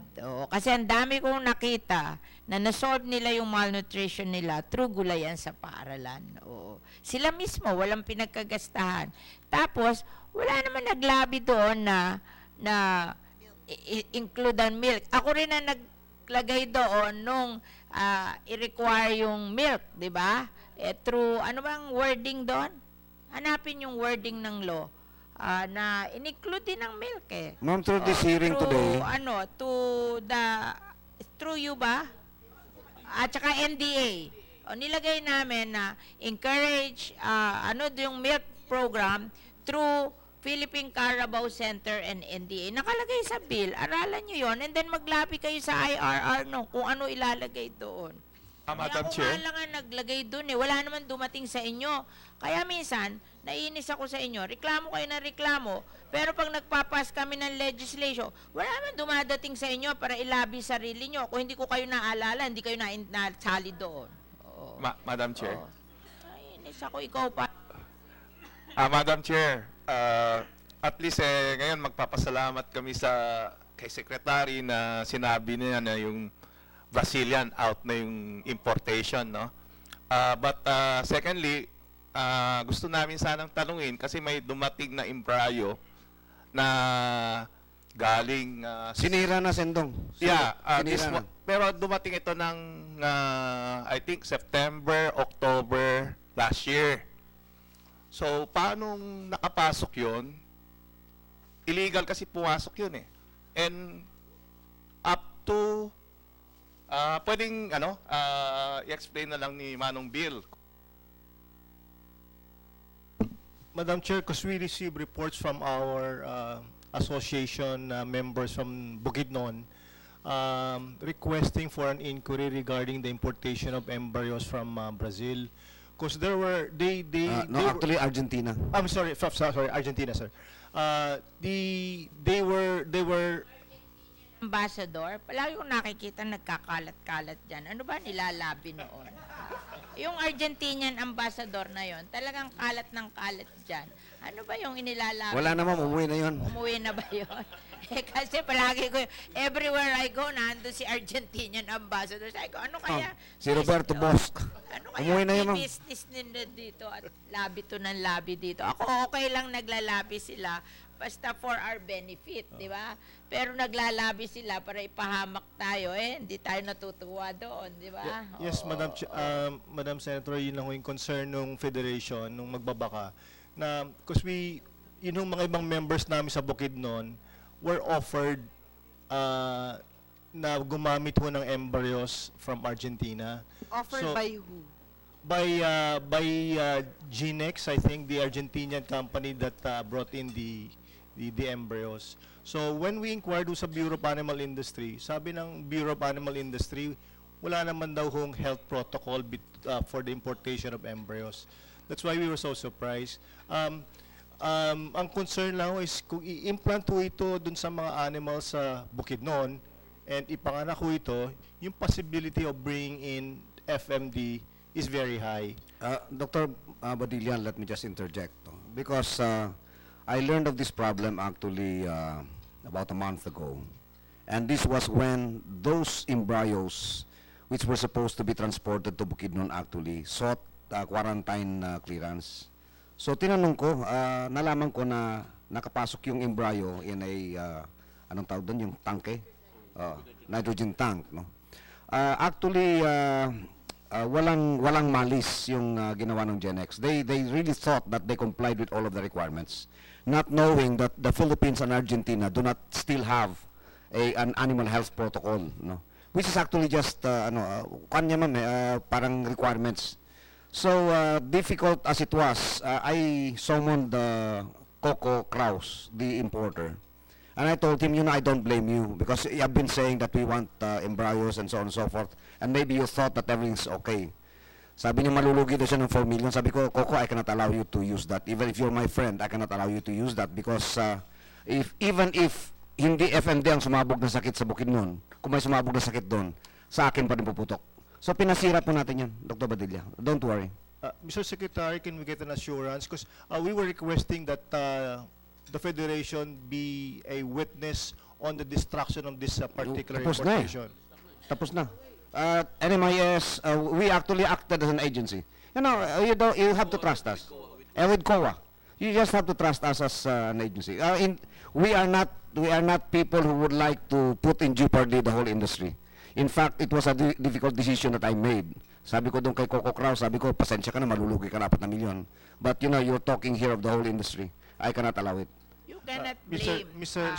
Secretary. Secretary Piñol, you cannot blame people. Huwag mo sabihin na trust. Sa mga nangyayari sa gobyerno, talaga mabigat din to trust the government. Pero wala naman kami kasing vested interest para dayain yung paninira. Ano makukuha namin? Siguro, Dayain namin? baka sa susunod maganda may video kayo. Yes, ma'am. Actually, nandun yung COA, nandun yung NMIS, lahat ng agencies involved, BEI, at saka NDA. At they acted on my instructions. And we had to do it swiftly, ma'am, because I don't want to prolong the problem. Talagang pinatapos ko na kagad. Yes, Mr. Secretary, this is just a concern of the general membership of the cattle sector in the Philippines. You cannot blame the cattle sector members because we've invested a lot of money also on our side. So, very, very concerned yung mga private sector ranchers. Ang laki kasi ng impact. And I understand, Dr. Badilla, but please let me assure you, I am not an irresponsible Secretary of Agriculture. I know the consequences of the actions. Sir, I strongly believe that. But again, we are receiving reports na hindi ho lahat nasunog hindi lahat ho nasira. Cannot be. Nandun yung COA. Cannot be. Maaring na over-declare nila yung number ng straw siguro. Pero nandun kayo. Okay. Sir, if I may, nakausap ko si Coco Kraus. He came to my office because a month ago nga, I issued a letter kasi I requested from them copies of all the documents supporting the importation. Hindi nila maibigay, nabigay lang sa akin accreditation. Sabi ko, this is not the import permit that we want. So since hindi nila naibigay, I issued a letter suspending our contract with them from the provision of services for the implants of that will result to supposedly 600 heads of Girolando. Ngayon po, nung nag-stock na sa secretary na immediately, we understand the urgency, so nagpadala kami ng based on the number, it's only 189 straws. So tinanong ko si Coco, sabi ko, why only 189? Akala ko 600. Sabi niya, no ma'am, ang isang straw, hindi naman isa lang ang laman yan pala. Doon ko lang nalaman, ang isang straw, groups of pala yan? Embryos. Kaya 189 straws lang daw, pero yung laman, ay hindi naman 108, it's more than 1. So yun ang in-explain niya sa akin, sa groups of yan ma'am. May terminology siyang ginamit na actually Dr. Jamie Lopez, who is our head for the technical division, was there during the meeting and his explanation. Kasi tinanong ko talaga siya, akala ko it's 600 because that's supposed to be our contract with you. Why 189? So yun po ang naging explanation. Kayo ang bumili sa kanila. Actually, ma'am, in 2016, NDA contracted, nagpabid po ng services to provide the implants, to do the embryo. Pero kahit alam nyo ho na may FMD doon? Hindi pa po, ganito ma'am. Basta ang nilagay lang po, ang kontrata ng NDA is for a service provider to do the ET or the embryo transfer. So may nagbid po. So ang alam ko po, kasi I came in later nga po, ang nagbid po, there was only one bidder, that's Maddox Ventures or Gen X. So, based on that, nakalagay lang naman po doon sa tender kasi tinignan ko nga po yung tender eh. Saan ba kami nagkamali at bakit parang ganito yung magiging source. So, the tender was just simply provision of services for the implants, producing 600 po. Tapos ngayon, so yun yung nanalo ang Gen X. Then later, ako naman po in good faith na since nanalo sila, so kinausap ko sila in 2017 dahil sabi ko nga, our COA is here, no? I'll must as well be honest with it. NDA provided some parang mobilization fund kasi services naman daw po, so allow daw yung mobilization of about 3.115 million. So noong 2017, I started really asking, saan na to? Kailangang mag-move na to kasi may pera na tayo, ganyan-ganyan. Then, ako hindi ko pa talaga alam na it will be coming from Argentina or anything. Basta embryo lang ang nasa utak ko.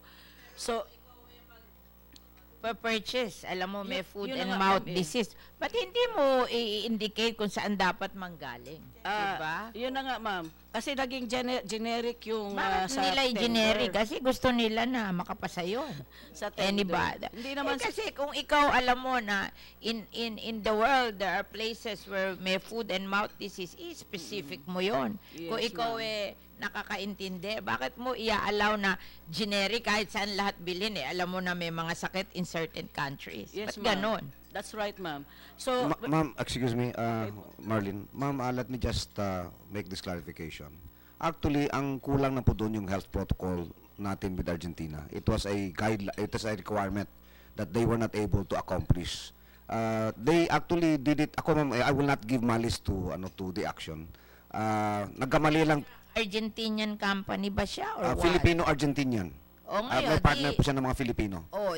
Talaga sa Argentina siya kukuha. No, ma'am, they could have actually sourced it from other countries like Mexico, for example. At saka, ang pagkakaintindi ko naman, ma'am, sa FMD, actually, ang Argentina at saka Brazil are FMD-free countries, but they vaccinate. They vaccinate. Wala nang vaccination, apo. So, hindi po ibig sabihin na pag galing sa Argentina at saka Brazil, kagad yung embryo, kagad may FMD na. Because the embryos actually go through a process of cleansing. Hindi, pero hindi ba pwede, Secretary Piñol, gawin na lang natin para malinaw. Basta galing Argentina, galing Brazil, hindi pwede. Diba? Depende. Simple, Depende. diba? Depende. Why wala complicate namang, things? yeah. Kasi parang sa tono nyo ho, pwede pa tayong kumuha from Argentina basta may health protocol. Opo, actually, Diba? ma'am, But hindi, it does not negate the fact na may FMD hindi, pa rin doon. hindi naman ganun kakwanyan, ma'am. Let me just cite to you another example. Actually, we're importing buffalo meat from an FMD country, India. Kaya lang, may proseso. Nagbabalidate tayo saan galing yung regions.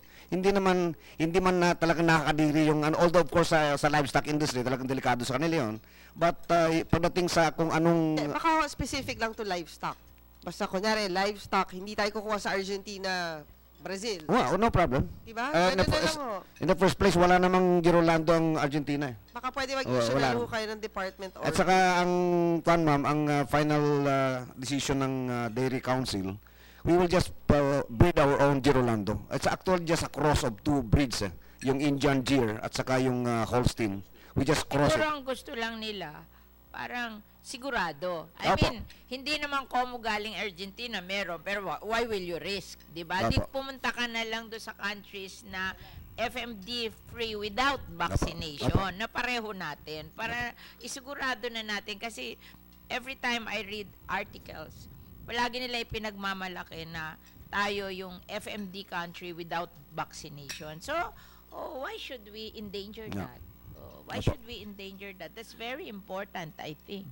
Kasi na ipagmamalaki natin yun. They might as well. Kaya ma'am, gusto ko lang i-correct yung unang statement sila, Mr. Son, na done deal yung Brazil. Sabi ko lang, done deal sa gobyerno.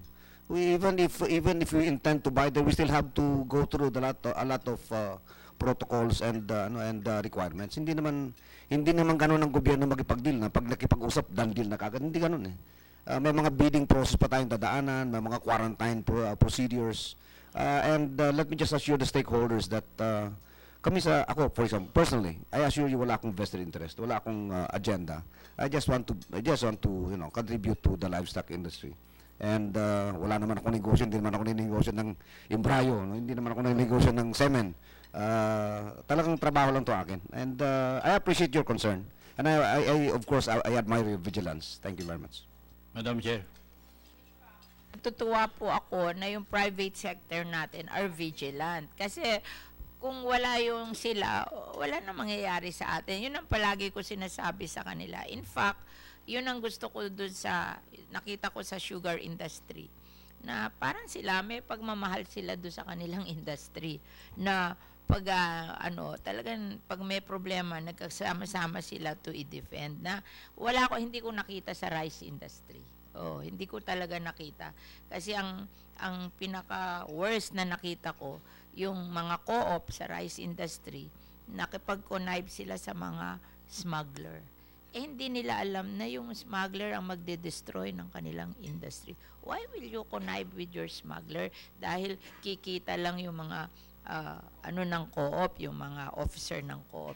That I cannot understand. So, yun ang nalungkot ako ng husto sa rice industry na hindi ko nakita sa sugar kasi sila pag may gumagawa pa nga sila ng paraan para sabi nila pag yan nakapasok maglalagay kami para bulukin yan sa para madala yan yung ganon meron silang strategy na ganon na I think it is needed by every industry to protect them, di ba?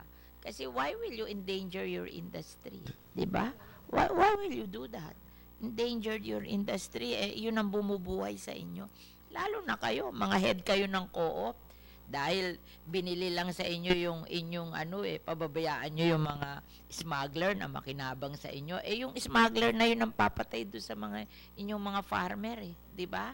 Bakit mo i-allow yun? Kaya ako, pag merong mga legislation na relative sa inyo, dapat naandun kayo at ipinaglalaban nyo kasi wala namang maglalaban sa inyong industry kundi kayo. Di ba? Huwag nyong i-take for granted. Kaya sinasabi ko doon sa mga industry association, actually, hindi kayo social club na ang gagawin nyo lang mag-Christmas party, mag-anniversary party. No. You should be in Congress to protect your industry. Di ba? Kasi talagang mabigat. Hindi bali yung malalaking kumpanya, they can protect their own. But yung mga industry na mga small farmers lang, walang magpo-protect.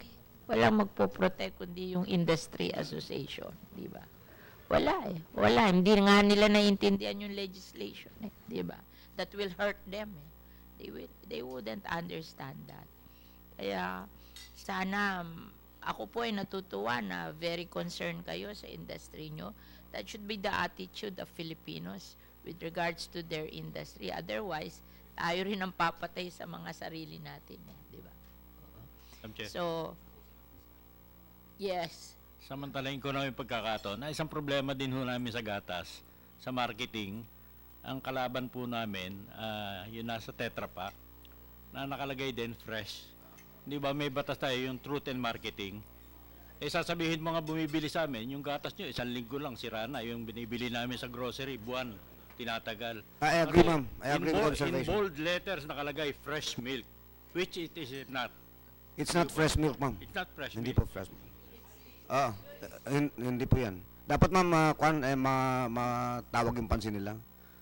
It violates the rule, truth and advertising. DTI yan. Opo, DTI. Opo. Alam mo, nung panahon nung last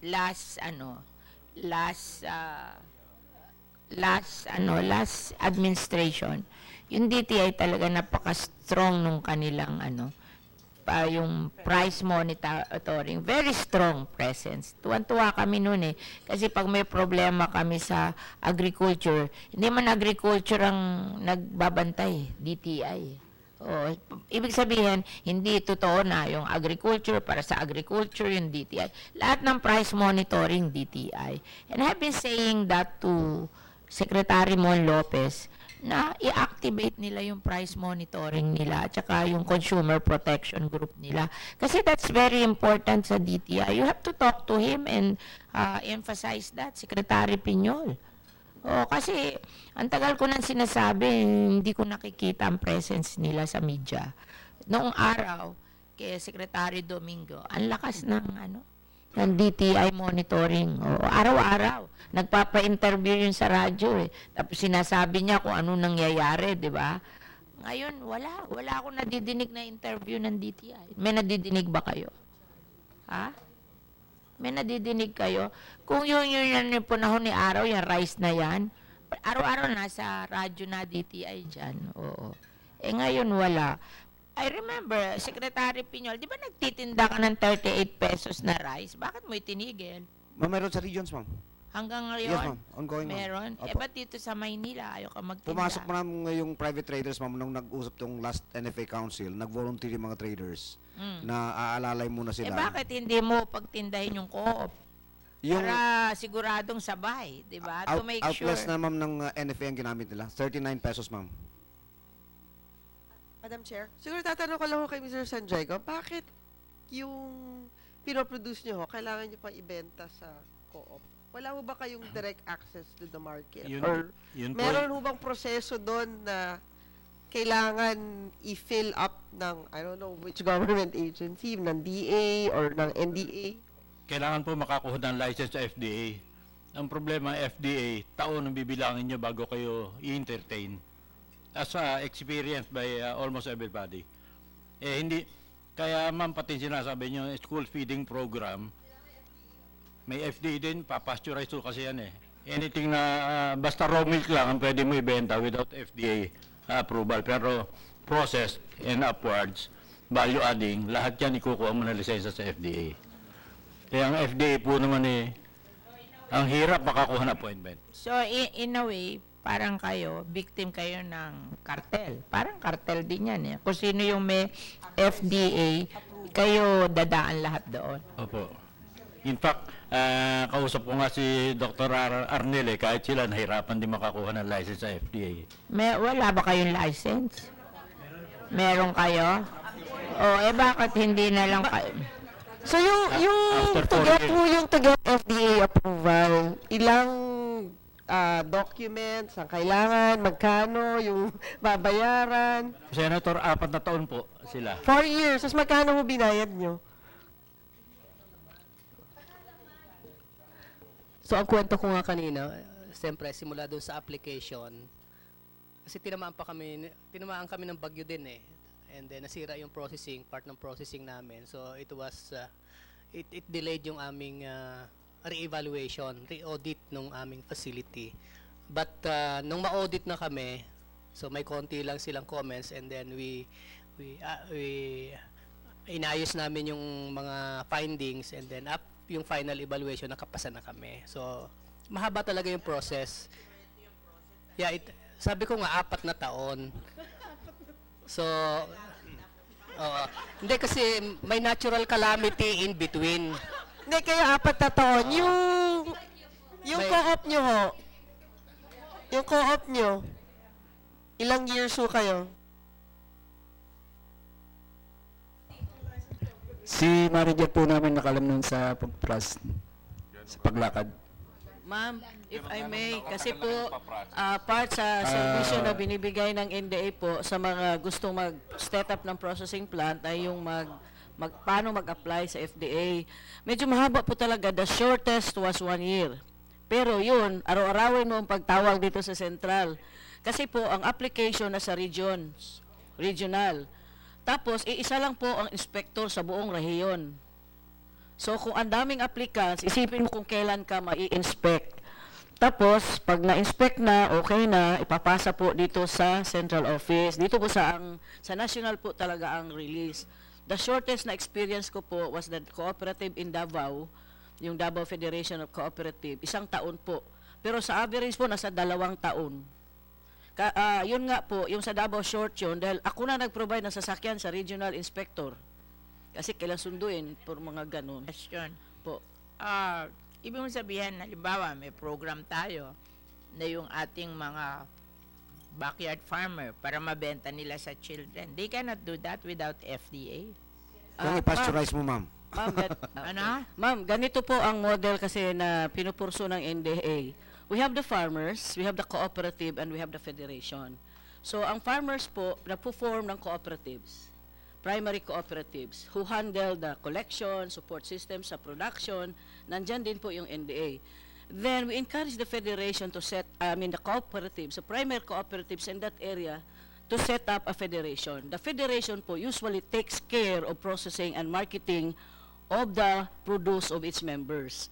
So, kung ini-explain ko po nga yan sa farmer, there are 3 boxes. Pero ibig sabihin, kung walang FDA na pupuntahan ka sa federation, di mo pwede ibenta yung milk mo? Actually po, yung sa federation po naman, per my experience po, kasi minanage ko yung federation ng Davao, nakakabenta naman po, pero hindi ka makakapasok sa mga institutions like supermarkets. You cannot even supply to schools. Halimbawa ako, you cannot supply to schools. Hinahanap na rin. Bakit yung anong yon? Meron yung FDA approval, Yes, ma'am. yung maliit na anong Yes, yon? ma'am. Na maliit Tinulungan na yon? namin, ma'am. Yes, Gaano ma'am. katagal nakuha nun ng FDA? Isang taon din, ma'am. Kasi, sa Davao, naka 1 year din po. Paano tayo mag-i-improve ang dairy natin pag ganyan? Na Ma'am, hindi nila bibigyan ng Ma'am, actually, hindi lang dairy ang apektado dyan, pati yung food processors. Kasama dyan yung gumagawa ng mga cheese. Lahat. Dapat yung gobyerno, meron kayong FDA, tapos lahat ng inyong i-federation nyo sa inyo at ibigay nyo yung FDA approval. Otherwise, how can a small barangay-based dairy program magpapa-FDA pa? Actually, ma'am, ang problema pa natin dyan, Madam Chair, yung FDA natin actually is biased towards pharmaceuticals and medicines. Doon sila actually nakafocus tapos gumawa kasi ng bagong EO na pinagsama mo yung pati pagkain at saka mga pharmaceuticals under the FDA. Ibig sabihin, that is your problem, Secretary. How can we succeed in our disposal and milk production in the barangay kung yung barangay natin hihingi pa ng FDA approval? You're correct. You're correct, ma'am. Abay, gawan nyo ng paraan nyo. Actually, ma'am, I did my best. Kasi that will mean failure to our backyard farmers. And Madam Chair, I think yung programa ho nyo will fail. Kasi di ba you're thinking of doing communal. Kung hindi naman kayo makakakuha pala ng FDA approval, hindi nyo rin mabibenta yung pinoproduce nyo. Ma'am, may I? As a solution, ma'am, baka if there can be another legislation as an amendment to the Food Safety Act, parang delegated authority na lang sa kung ano man yung succeeding entities sa NDA at saka sa PCC will handle that also as part of their developmental mandate. Kasi ma'am, talagang iba yung mundo ng FDA, ma'am, pang multinational yun, ma'am. Actually, ma'am, bottleneck talaga namin yan. When they moved it to DOH, I actually filed a motion na pwedeng mag-status quo. Dati kasi status quo, DOH saka DA. DA for food commodities, DOH for pharmaceuticals and medicines. Wala, pinagsama nila, ma'am. Pwede nga, ihiwalay na lang ulit. Actually, yun na sana ang gusto namin kasi hindi naman naintindihan ng FDA yung food processing. It was an EO, ma'am, na carry over na sa previous administration na na-implement under this administration. Actually, Secretary, kung EO lang pala yan, kaya baka pwedeng kausapin lang natin si EF. Na to revoke that EO. Diba? There's already a part of the Food Safety Act pala. Yes, Food Safety Act. It's a law.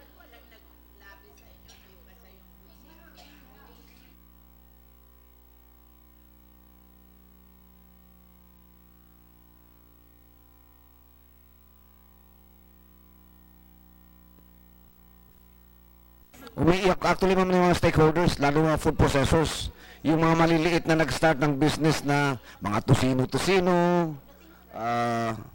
Yung mga ganun, yung how can you encourage small industries to grow when it would take them 1 to 2 years, and in the case of PCC even 4 years bago Or makakuha siguro, ng... Secretary, we can talk to FDA. Baka kailangan magdagdag lang sila ng tao that would focus on food. Diba? That's another option. Kung hindi natin kayang i-amend kaagad, baka yun yung quickest way. For them to also, ano ba yan, pansinin naman nila yung trabaho nila pagdating dun sa food and not just drugs.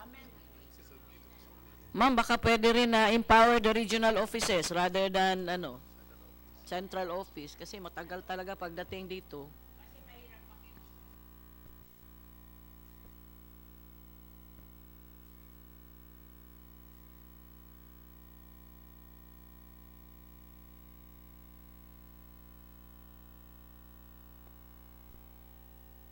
Ma'am, clarification lang po. Yung ating mga small producers po na members ng primary, hindi naman po kailangan FDA yon. It's the processors, yung nag-handle ng planta po, na usually yung federation. Pero, opo, dito po sa federation po, most of the smallhold farmers natin naman po, they do not operate the plant, yung sarili. Meron sila, ma'am. Meron silang sarili po. Pero, yes, kasi may sarili silang planta, ma'am. Yeah, pero meron silang pasteurizer, ma'am. May maliit silang planta, ma'am, actually. Hindi, pero siguro, Mr. San Diego, dun sa area niyo, walang processing plant? Wala po. Mahirap nga pong gumawa. Kaya yung sinasabi ni Senator Villar na direkta makapag-market yung small farmers, hindi po mangyayari na makakadirekta. Dadaan pa sila sa ilang layer. Hindi, pero siguro sa NDA, ilan ho ba yung processing plant natin? A total of 40.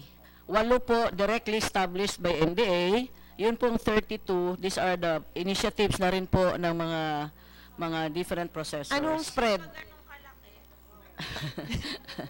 Plancha, ma'am, hindi planta, plancha. Mini yung processing nila. Ano nun? Yung 8 is where? Ilan ang Luzon, ilan ang Visayas, ilan ang Mindanao? Hindi ko po, mama, hindi ko po nakuha yung ilang distribution, ang naano ko lang total. Basta, yung 8 ang tinayo directly ng NDA. And part 2 ng mandate niyo yan is to put up the processing plant. Part 2 ng mandate niyo. Apart ng support system po namin, Senator. So for this year, ilan ang balak nung itayo? For this year, wala po. Actually, meron po kami mga existing equipment na kinukonsider po namin yung request ni Mr. San Diego. Tinutulungan po namin si Sir mag-apply sa FDA, ayusin yung kanyang plant layout and everything, and hopefully provide the equipment that he needs. Pero bakit wala ho siya sa program niya for this year? Ma'am, again, it's actually kasi pautang. Hindi talaga bigay eh. So, we can only provide so much depende sa available capital na na-generate namin out of the collections din. Hindi mo ba pwede sa milk? Kasi, for example, let's say sa Italy, if di ba kung meron kayong mga olive trees, you can pay for tolling. Diba? Hindi mo ba pwede mag-set up ang DA or NDA where, kunyari, yung mga milk producers natin can access that facility and then they will just pay for para may tolling fee. Hindi mo ba pwedeng ganong setup? Para kukuha nila ng FDA is DA or... Actually, pwede ma'am. Pwede po. Pwede. Para yung FDA, yung planta na itself na meron ng FDA. Siguro, Madam Chair, since we will be discussing yung 2019 budget, baka pwede i-pilot natin for next year a facility kung saan yung mga milk producers natin can just go and pay a tolling fee. Madam Chair, pwede pong magtanong, no? Kasi ang sinabi nila yung embryo na sa isang tube, no? Pero ang embryo is cost around $300 to $500 eh. So, ang range nun, kung 600 heads, dapat around 9.3 million to 15 million. So, kung 4 million lang yung nasunog, nasaan yung remaining? Pwede ba natin malaman sana? Kasi hindi natin alam kung ilan yung total na pumasok eh.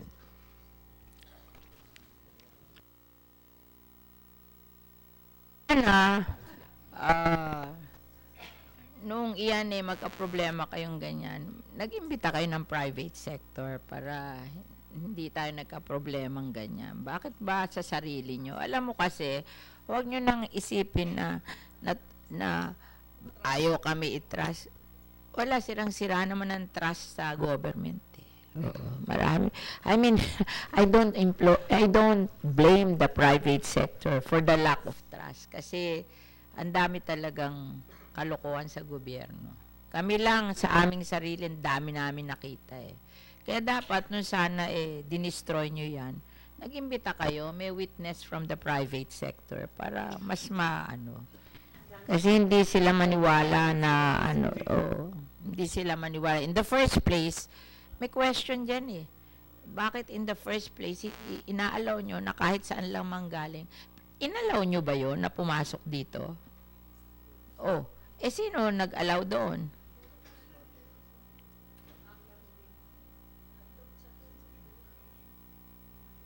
Ma'am, ako po yung nag-report kay Secretary about the embryo at ang sagot niya po sa akin we will investigate and prosecute.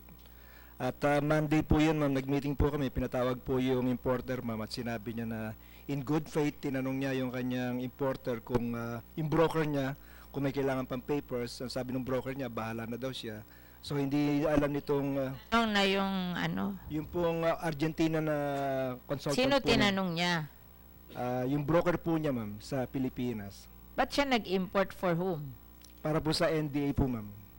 Bakit mo i-allow na mag-import siya for you?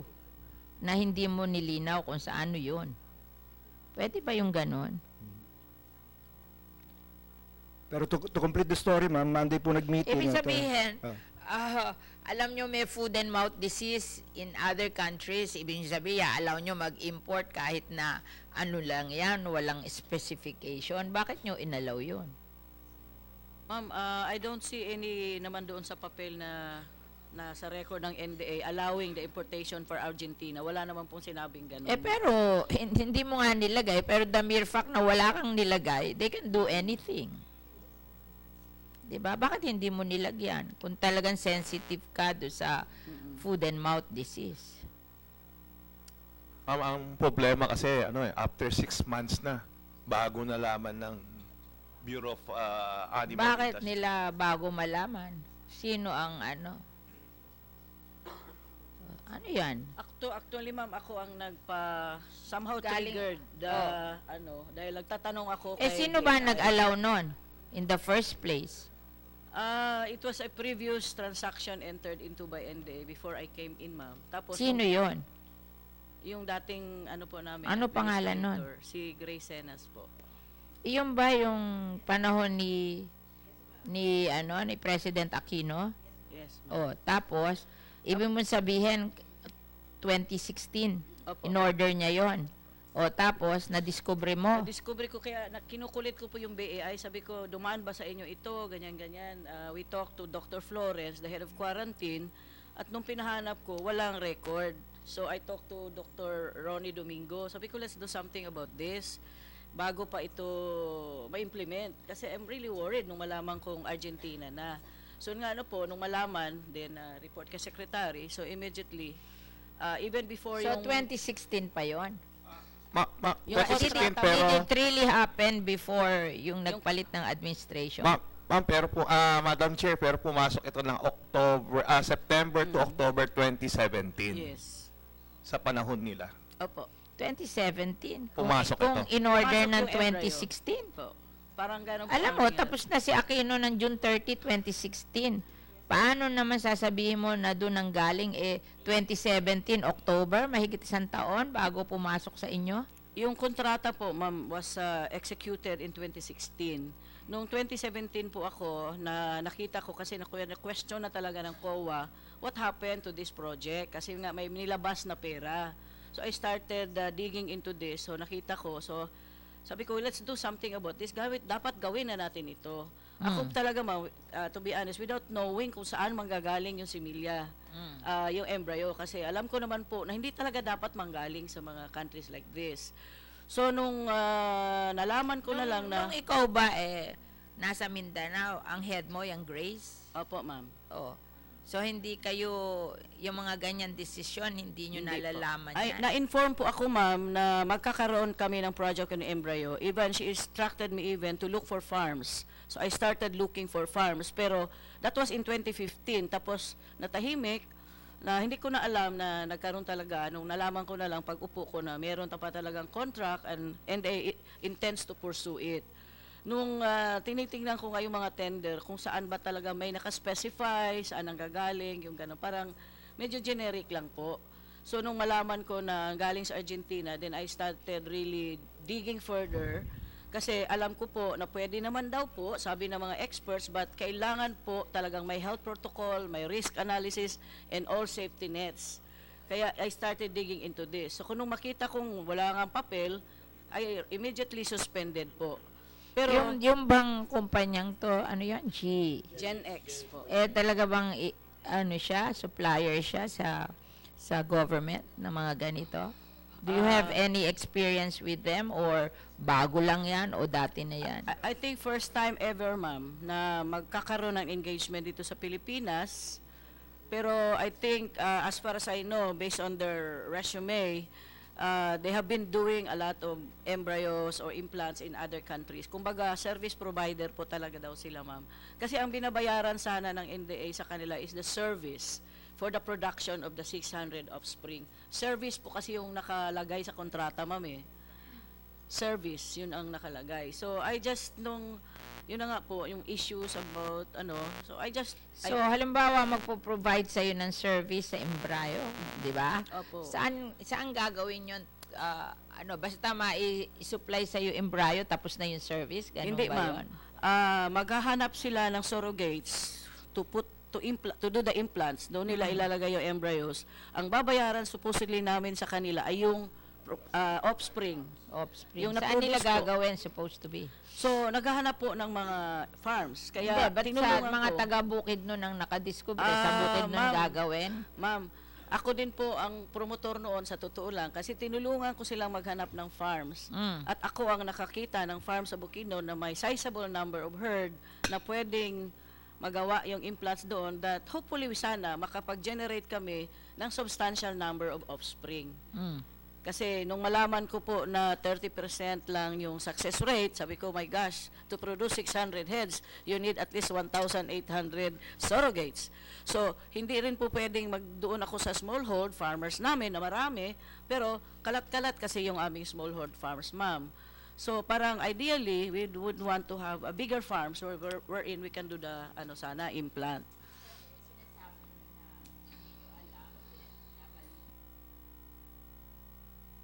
Ma'am, nung aming mga association members doon sa Bukidnon mismo, yun yung mga stakeholders namin sa Bukidnon, ang nag-report na pumasok na nga ho yung embryos from Argentina sa Bukidnon. And in fact, they had a specific date kailan no magi-implant, which was April 3 to April 7.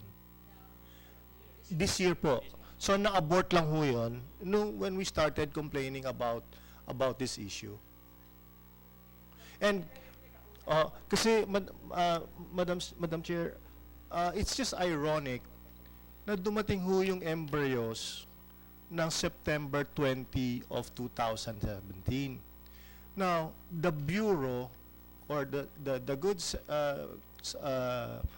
secretary nagbigay siya ng instruction to destroy only last month. So, ang fear din ho namin kasi is, dumating na nung September 20, ano yung assurance ng magbabaka na hindi ho na-implant yung ibang mga embryos? Because the destruction happened just last month or this month. And it came in September 20, 2017. 6 months. Ma'am, hindi lang ho yung magbabaka magiging affected dito if ever. We're talking about the swine sector. we're talking about the small ruminants, even yung buffaloes. How will you assure them na lahat na destroy? Na kanino ba, nung dumating yon, saan ba nakalagay?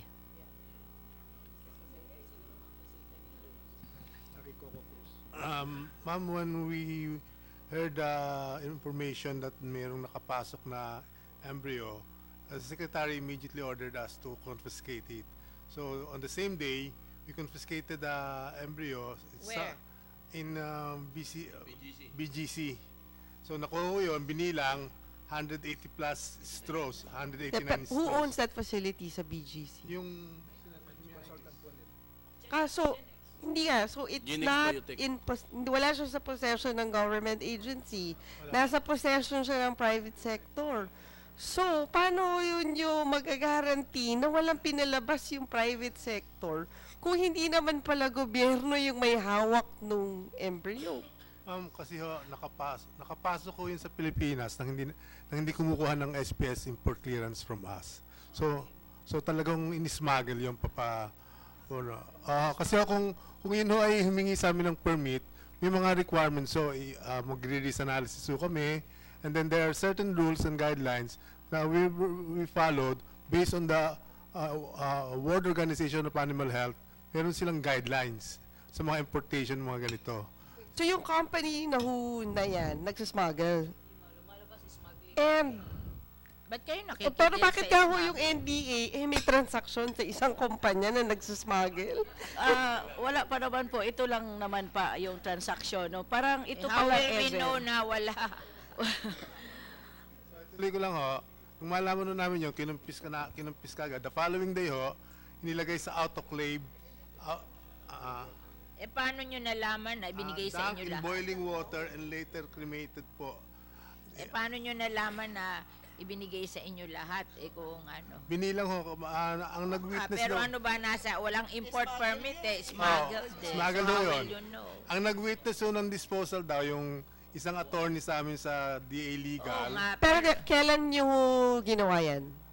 Kailan nyo nalaman na meron pala? Parang 2 weeks ago. O 2 weeks ago. So from September to 2 weeks ago, pwede na talagang the probability na may nakalabas is real. Yes. Tama ho, di ba? Yes, ma'am. So kasi kayo, sinasabi ni Secretary, I assure you na wala. Hindi nyo naman pala hawak yung embryo. Ang may hawak pala is the private company na at any given time from September to 2 weeks ago, naka-release sila nung mga ganong embryo. Tama mo ba? Ma'am, it's like this kasi, Senator. The service includes the expert to do the AT. So far po, ngayon, although ako personal sa aming office, may nakapag-aral ng AT before sa Japan, hindi naman po na-practice kasi hindi naman namin ginagawa yung AT if ever ito pa lang.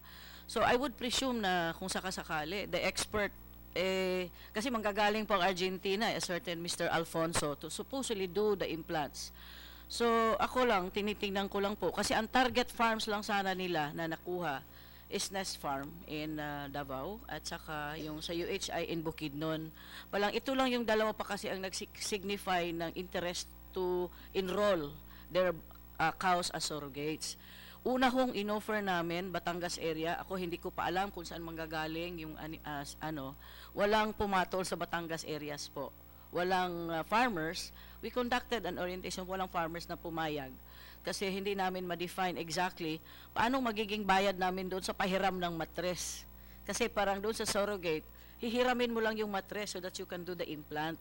Hindi namin ma-define paano ba talaga, how much do we pay for the farmers na magpapahiram ng matres lang, surrogate lang, yung ganon. So, hindi namin so medyo nga tumagal yung process hanggang I was able to convince 2 farms who are willing to even buy the offspring. Siguro, di ba, alam na naman natin na smuggled. Have we filed cases for smuggling? Dapat. Sabi ni Secretary kayo na the importer lost 4 million pesos. Kung na-implant ho ito, kahit isa lang ho, at nagkaroon ng calf on ground o may pinanganak, at yung pong animal na yon carrier ng foot and mouth disease, what will now happen to the private sector? What is 4 million compared to the billions and billions of worth of the livestock sector. I'm not blaming the Bureau, or we are not blaming the Bureau. Hindi ho nila alam importation eh. Kasi wala nga hong papel. Hindi nga ho nila alam na dumating. Kami ho ang nakaalam. Kami ho ang nakaalam. So, now it's so difficult on our part na, of course, we try to trust the Secretary of saying, you have to trust me on this, but napalusutan na nga ho sila noong September 20 of 2017 eh, without them knowing it. Ano ba naman yung mag-implant ho itong mga foreigners na to ulit, na again, without them knowing it. So, paano ho ito? Kung magkaroon tayo another FMD, we spent billions and billions and billions of pesos to eradicate FMD. We did it in several decades. And then we'll just allow this to happen, just like that. So, ganun ho yung concern. In fact, kami ho sa private sector, we are now even thinking of asking the government to allow us to import FMD vaccines for our investments, for our animals to be protected. But again, ang sabi ng gobyerno, hindi po pwede. So kami, okay, hindi po pwede. But what if may pinanganak ko na embryo na galing mo sa Argentina and maging positive po sa FMD? This is technically speaking an economic sabotage. You're talking about billions and billions of investment from the private sector. Not only from the private sector, but even the government stock farms will be affected.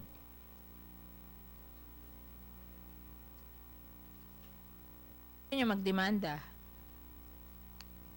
Ma'am, during the meeting, inutusan po ni Secretary Piñol yung legal officials po niya para mag-file ng case doon po sa broker po. Sa? Broker? Why broker?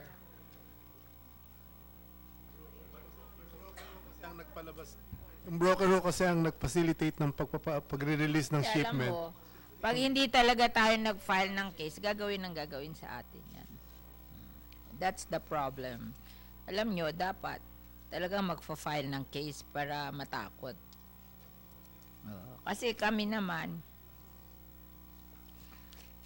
ba't hindi kayo mag-file ng case?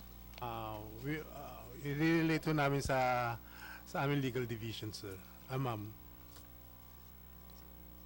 Question lang di ba it was delivered September? Gaano katagal ba bago na, air by air lang ba yan? O dumating yung September, pero gaano katagal yung in-order nyo ng 2 months ba yan bago makarating dito? 3 months? By air. So technically, we could have stopped it. 2016 pa in order 2017 dumating after 1 year, di ba? Sabi mo, nakita mo na yung niyan, kontrata niyan eh. In the first place, why may kontrata na vague? Hindi nyo ba dapat napigilan na hindi na lang tinuloy yung kontrata? Hindi nga nila alam. Ma'am, hindi ko alam yung source. Pangalawa, hindi mo dapat inalam mo yung source. Kaya nga po ma'am, hinalungkat ko yung tawag dyan, yung sa tender docs, kasi nga yung kontrata. Hindi. Ano yan eh. Sinabi nyo na smuggled, di ba? O Ito lang ma'am, itong di filean ng smuggling. Yeah, oo nga. Ba't hindi nyo filean? Gagawin 1 million is 1 million of smuggling of any agri-products. Rice lang ang 10 million. 1 million is 1 million is economic sabotage of any. File kayo ng case.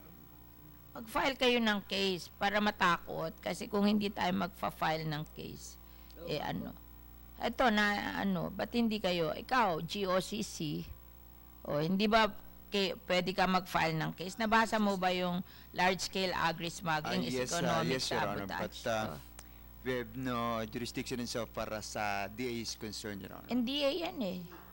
NDA transaction yan eh. We can do that, Your Honor, but I heard that No, NDA transaction yan. Sa kanila nag-emanate yung transaction eh. We will discuss that with the NDA. Yeah.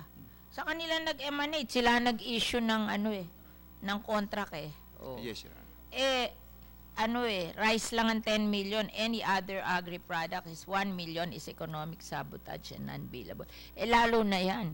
Yes, It can cause the of disease in our country. Di pailan nyo para naman makita na serious kayo. Kasi may feeling sila na alam nyo pinabayaan nyo ganun ang feeling nila na may feeling sila na alam nila and pinabayaan nila. Diba? Oo. Madam Chair, di ba may protocol yun na maski ang NDA may contract, dapat pag pumasok any stock, dapat alam ng Bureau of Animal Industry. Sabi nila smuggled hindi nila alam So hindi ninyo didn't do the process. The smuggling, economic sabotage, idemanda nyo. They did not apply for an SPS. Pero di ba alam ng NDA na may pumasok pero hindi nag-process. Pinasok hindi pa rin. lang. Hindi, pero alam nyo naman gagaling sa Argentina. Hindi. Ha? Kailan nyo na lang nalaman? Wait, ibig sabihin nyo, hindi bumibili tayo na hindi nyo alam kung saan galing? Parang, di ba, kunyari, pag tayo nagsushopping, bibili tayo ng damit. Siyempre, tinatanong nyo kung made in Italy ba yun, made in China. Ma'am, can I ask si Boss Rene to explain further yung background yan? Ikaw man ka.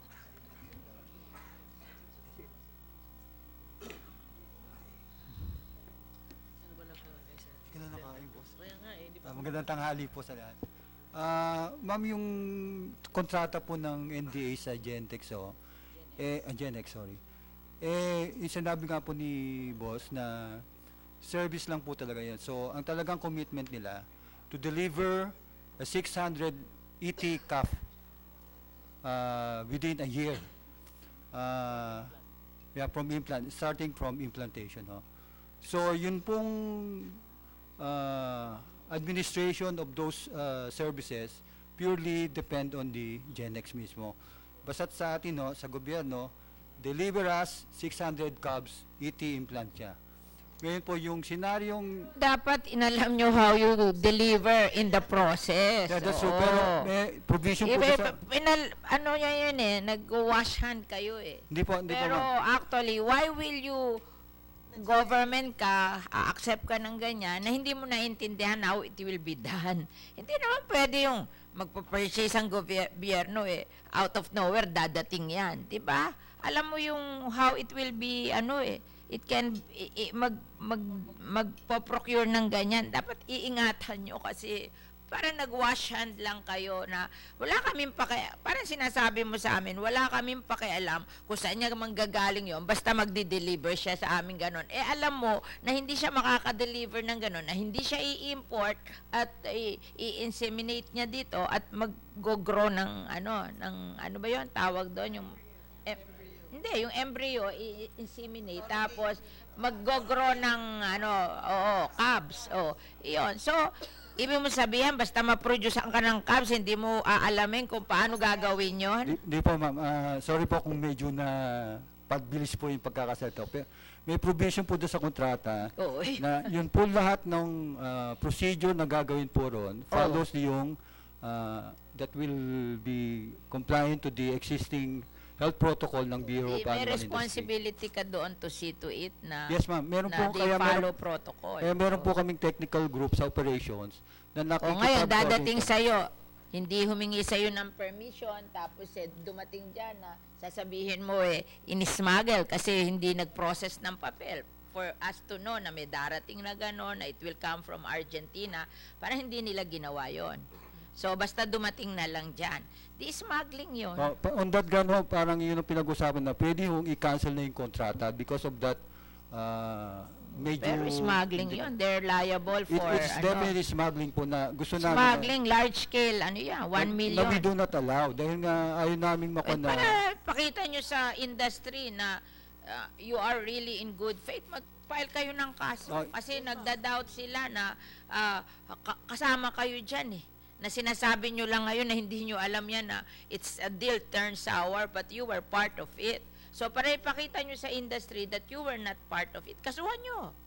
Hindi, tsaka Madam Chair, hindi nyo, di ba, naiintindihan ko kasi sa kontrata, hindi nakasaad na hindi pwede kumuha sa Argentina, but hindi nyo man lang ho naisip na tanungin tong si Gen X na parang saan nyo ba kukunin yan? Hindi nyo ho ba na natanong man lang? Senator, to be honest, tinanong ko siya noong January kasi sabi ko, kailan ba ang ating talaga, yung schedules? Sabi niya, April. Wait, this January. Opo, this Pero January. nandiyan na eh, September na Kaya din hindi eh, ko di nga ba? po alam yun, ma'am. Kaya tinanong, walang nakakaalam, ma'am. Kasi nga, kung dumaan sa BAI, being the regulatory on lahat ng mga papasok, dapat nalaman yun.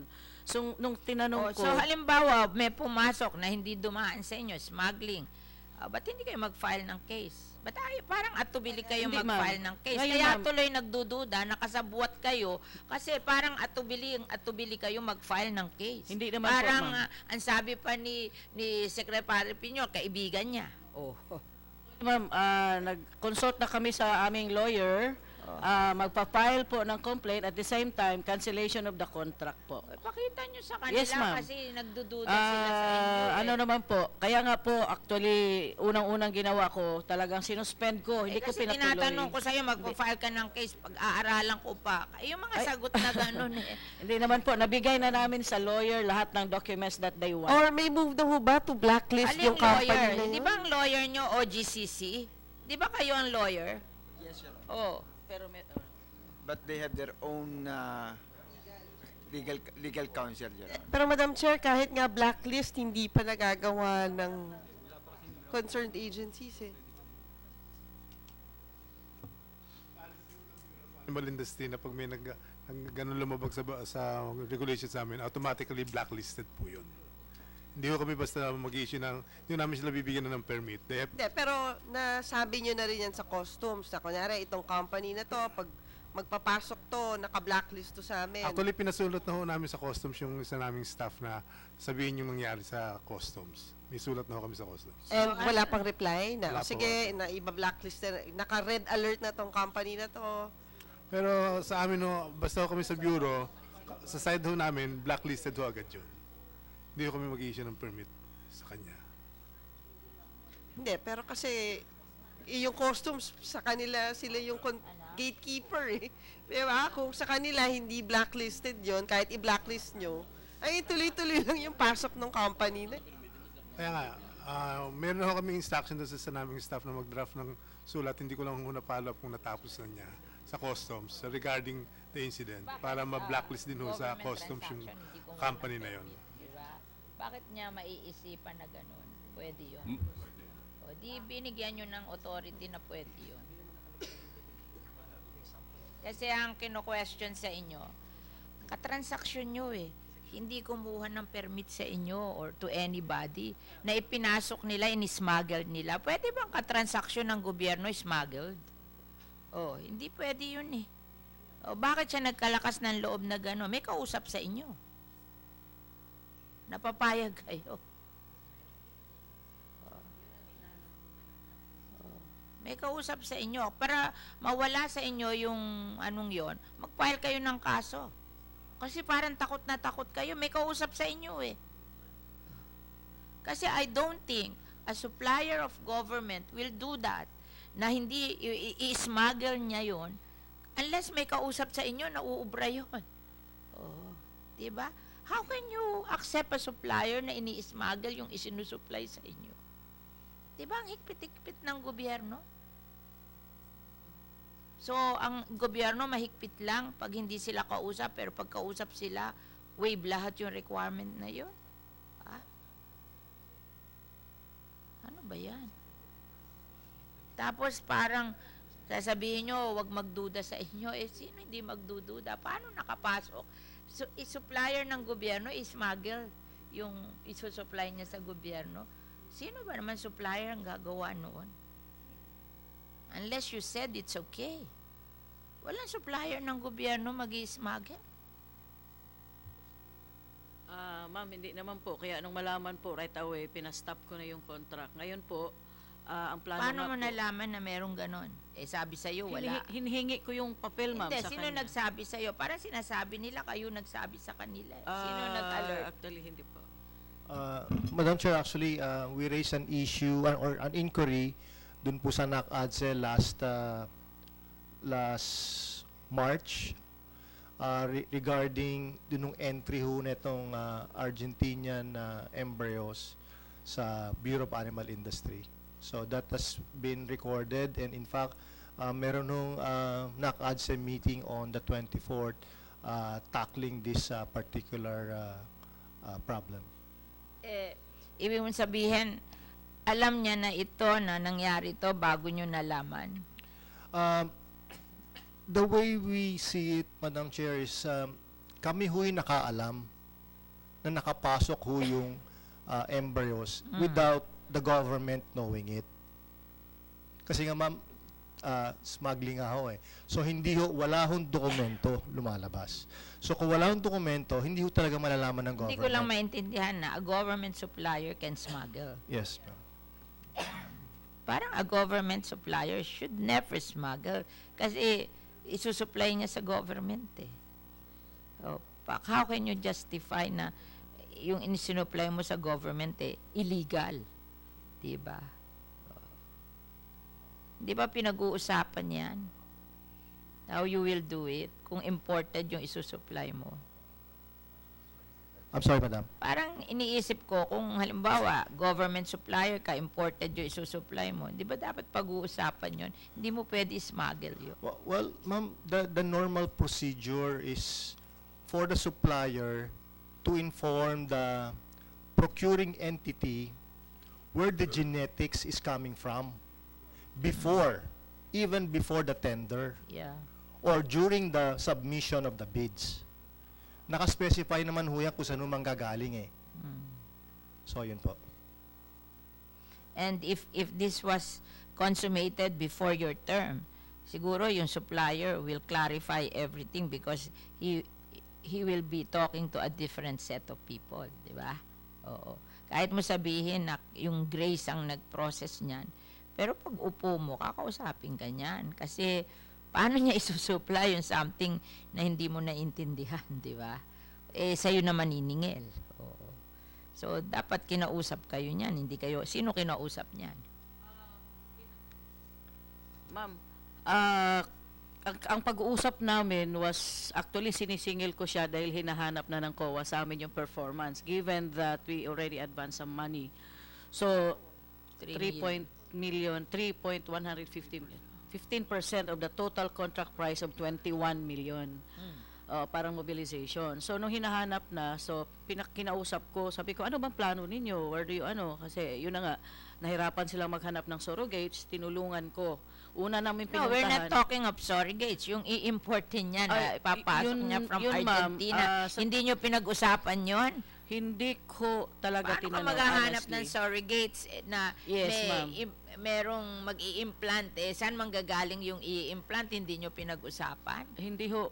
Honestly, ma'am, it must be my remiss kasi nga po, meron naman kaming technical. So, I was presuming na dumaan sa technical evaluation. So, di ba January ho itong pag-uusap na, di ba? So, anong sinagot niya? Sabi niya, tinanong ko si Alfonso, the one supposedly to do the expert. Siya yung expert to do the implant. Sabi ko, Alfonso, where will your embryos come from? Embryos. Sabi niya, Argentina. So right away, sabi ko, Argentina, ba't ganito? Pero natanong niyo kung kailan dadating yung embryo?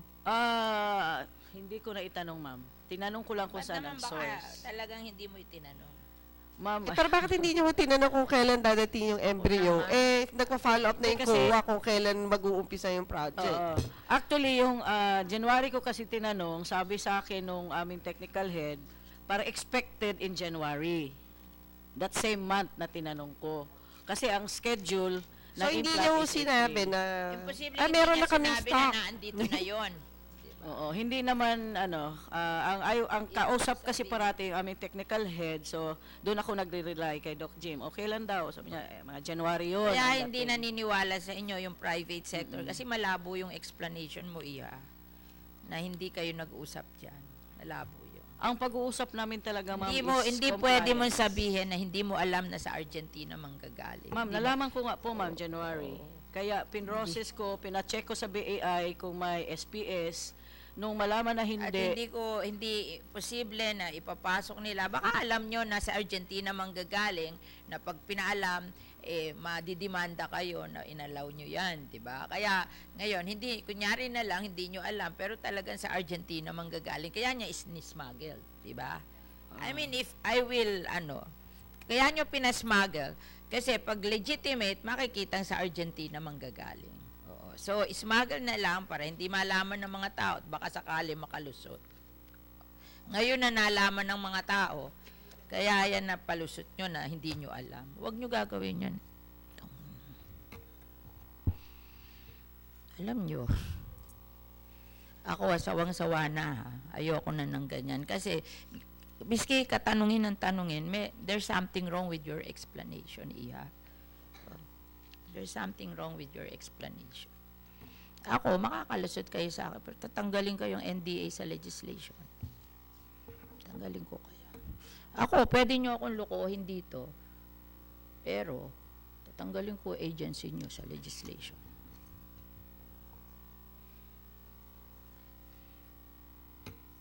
Ano ba akala nyo? Hindi namin naintindihan niya. May explain. Supplier ng gobyerno, isusupply sa'yo yung insemination na manggagaling sa abroad. Sasabihin mo sa akin na hindi mo alam na manggagaling sa Argentina, na i-smuggle ng supplier. There's something wrong with that.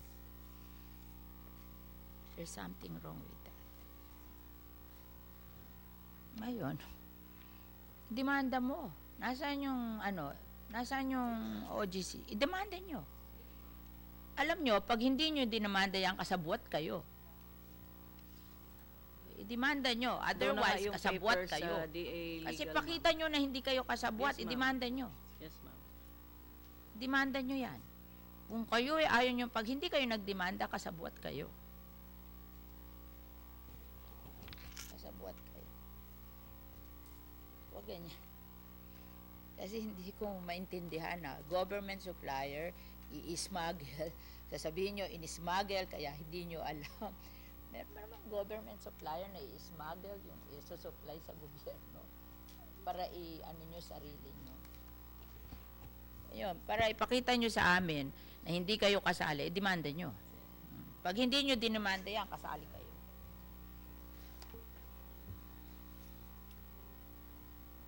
Ayusin nyo. Tigilan na yan. Magdemanda kayo kasi mawiwili yan na ginagawa nila tayong gago dito sa ating bansa. Alam mo, hindi naman dyan nakasalalay yung 21 million mo eh. Nakasalalay dyan yung safety ng ating the whole livestock industry. Hindi naman yung 21 million eh. Mura lang yung 21 million eh. Ang problema yung kung mangyayari ang ganyan, tayo takot na takot sila. Kasi lahat ng investment ng buong livestock industry, tatamaan niya. I-demanda nyo. Pag hindi kayo nagdemanda, gagawin ko sa committee report na sasabihin ko, kasabwat kayo. We suspend our hearing.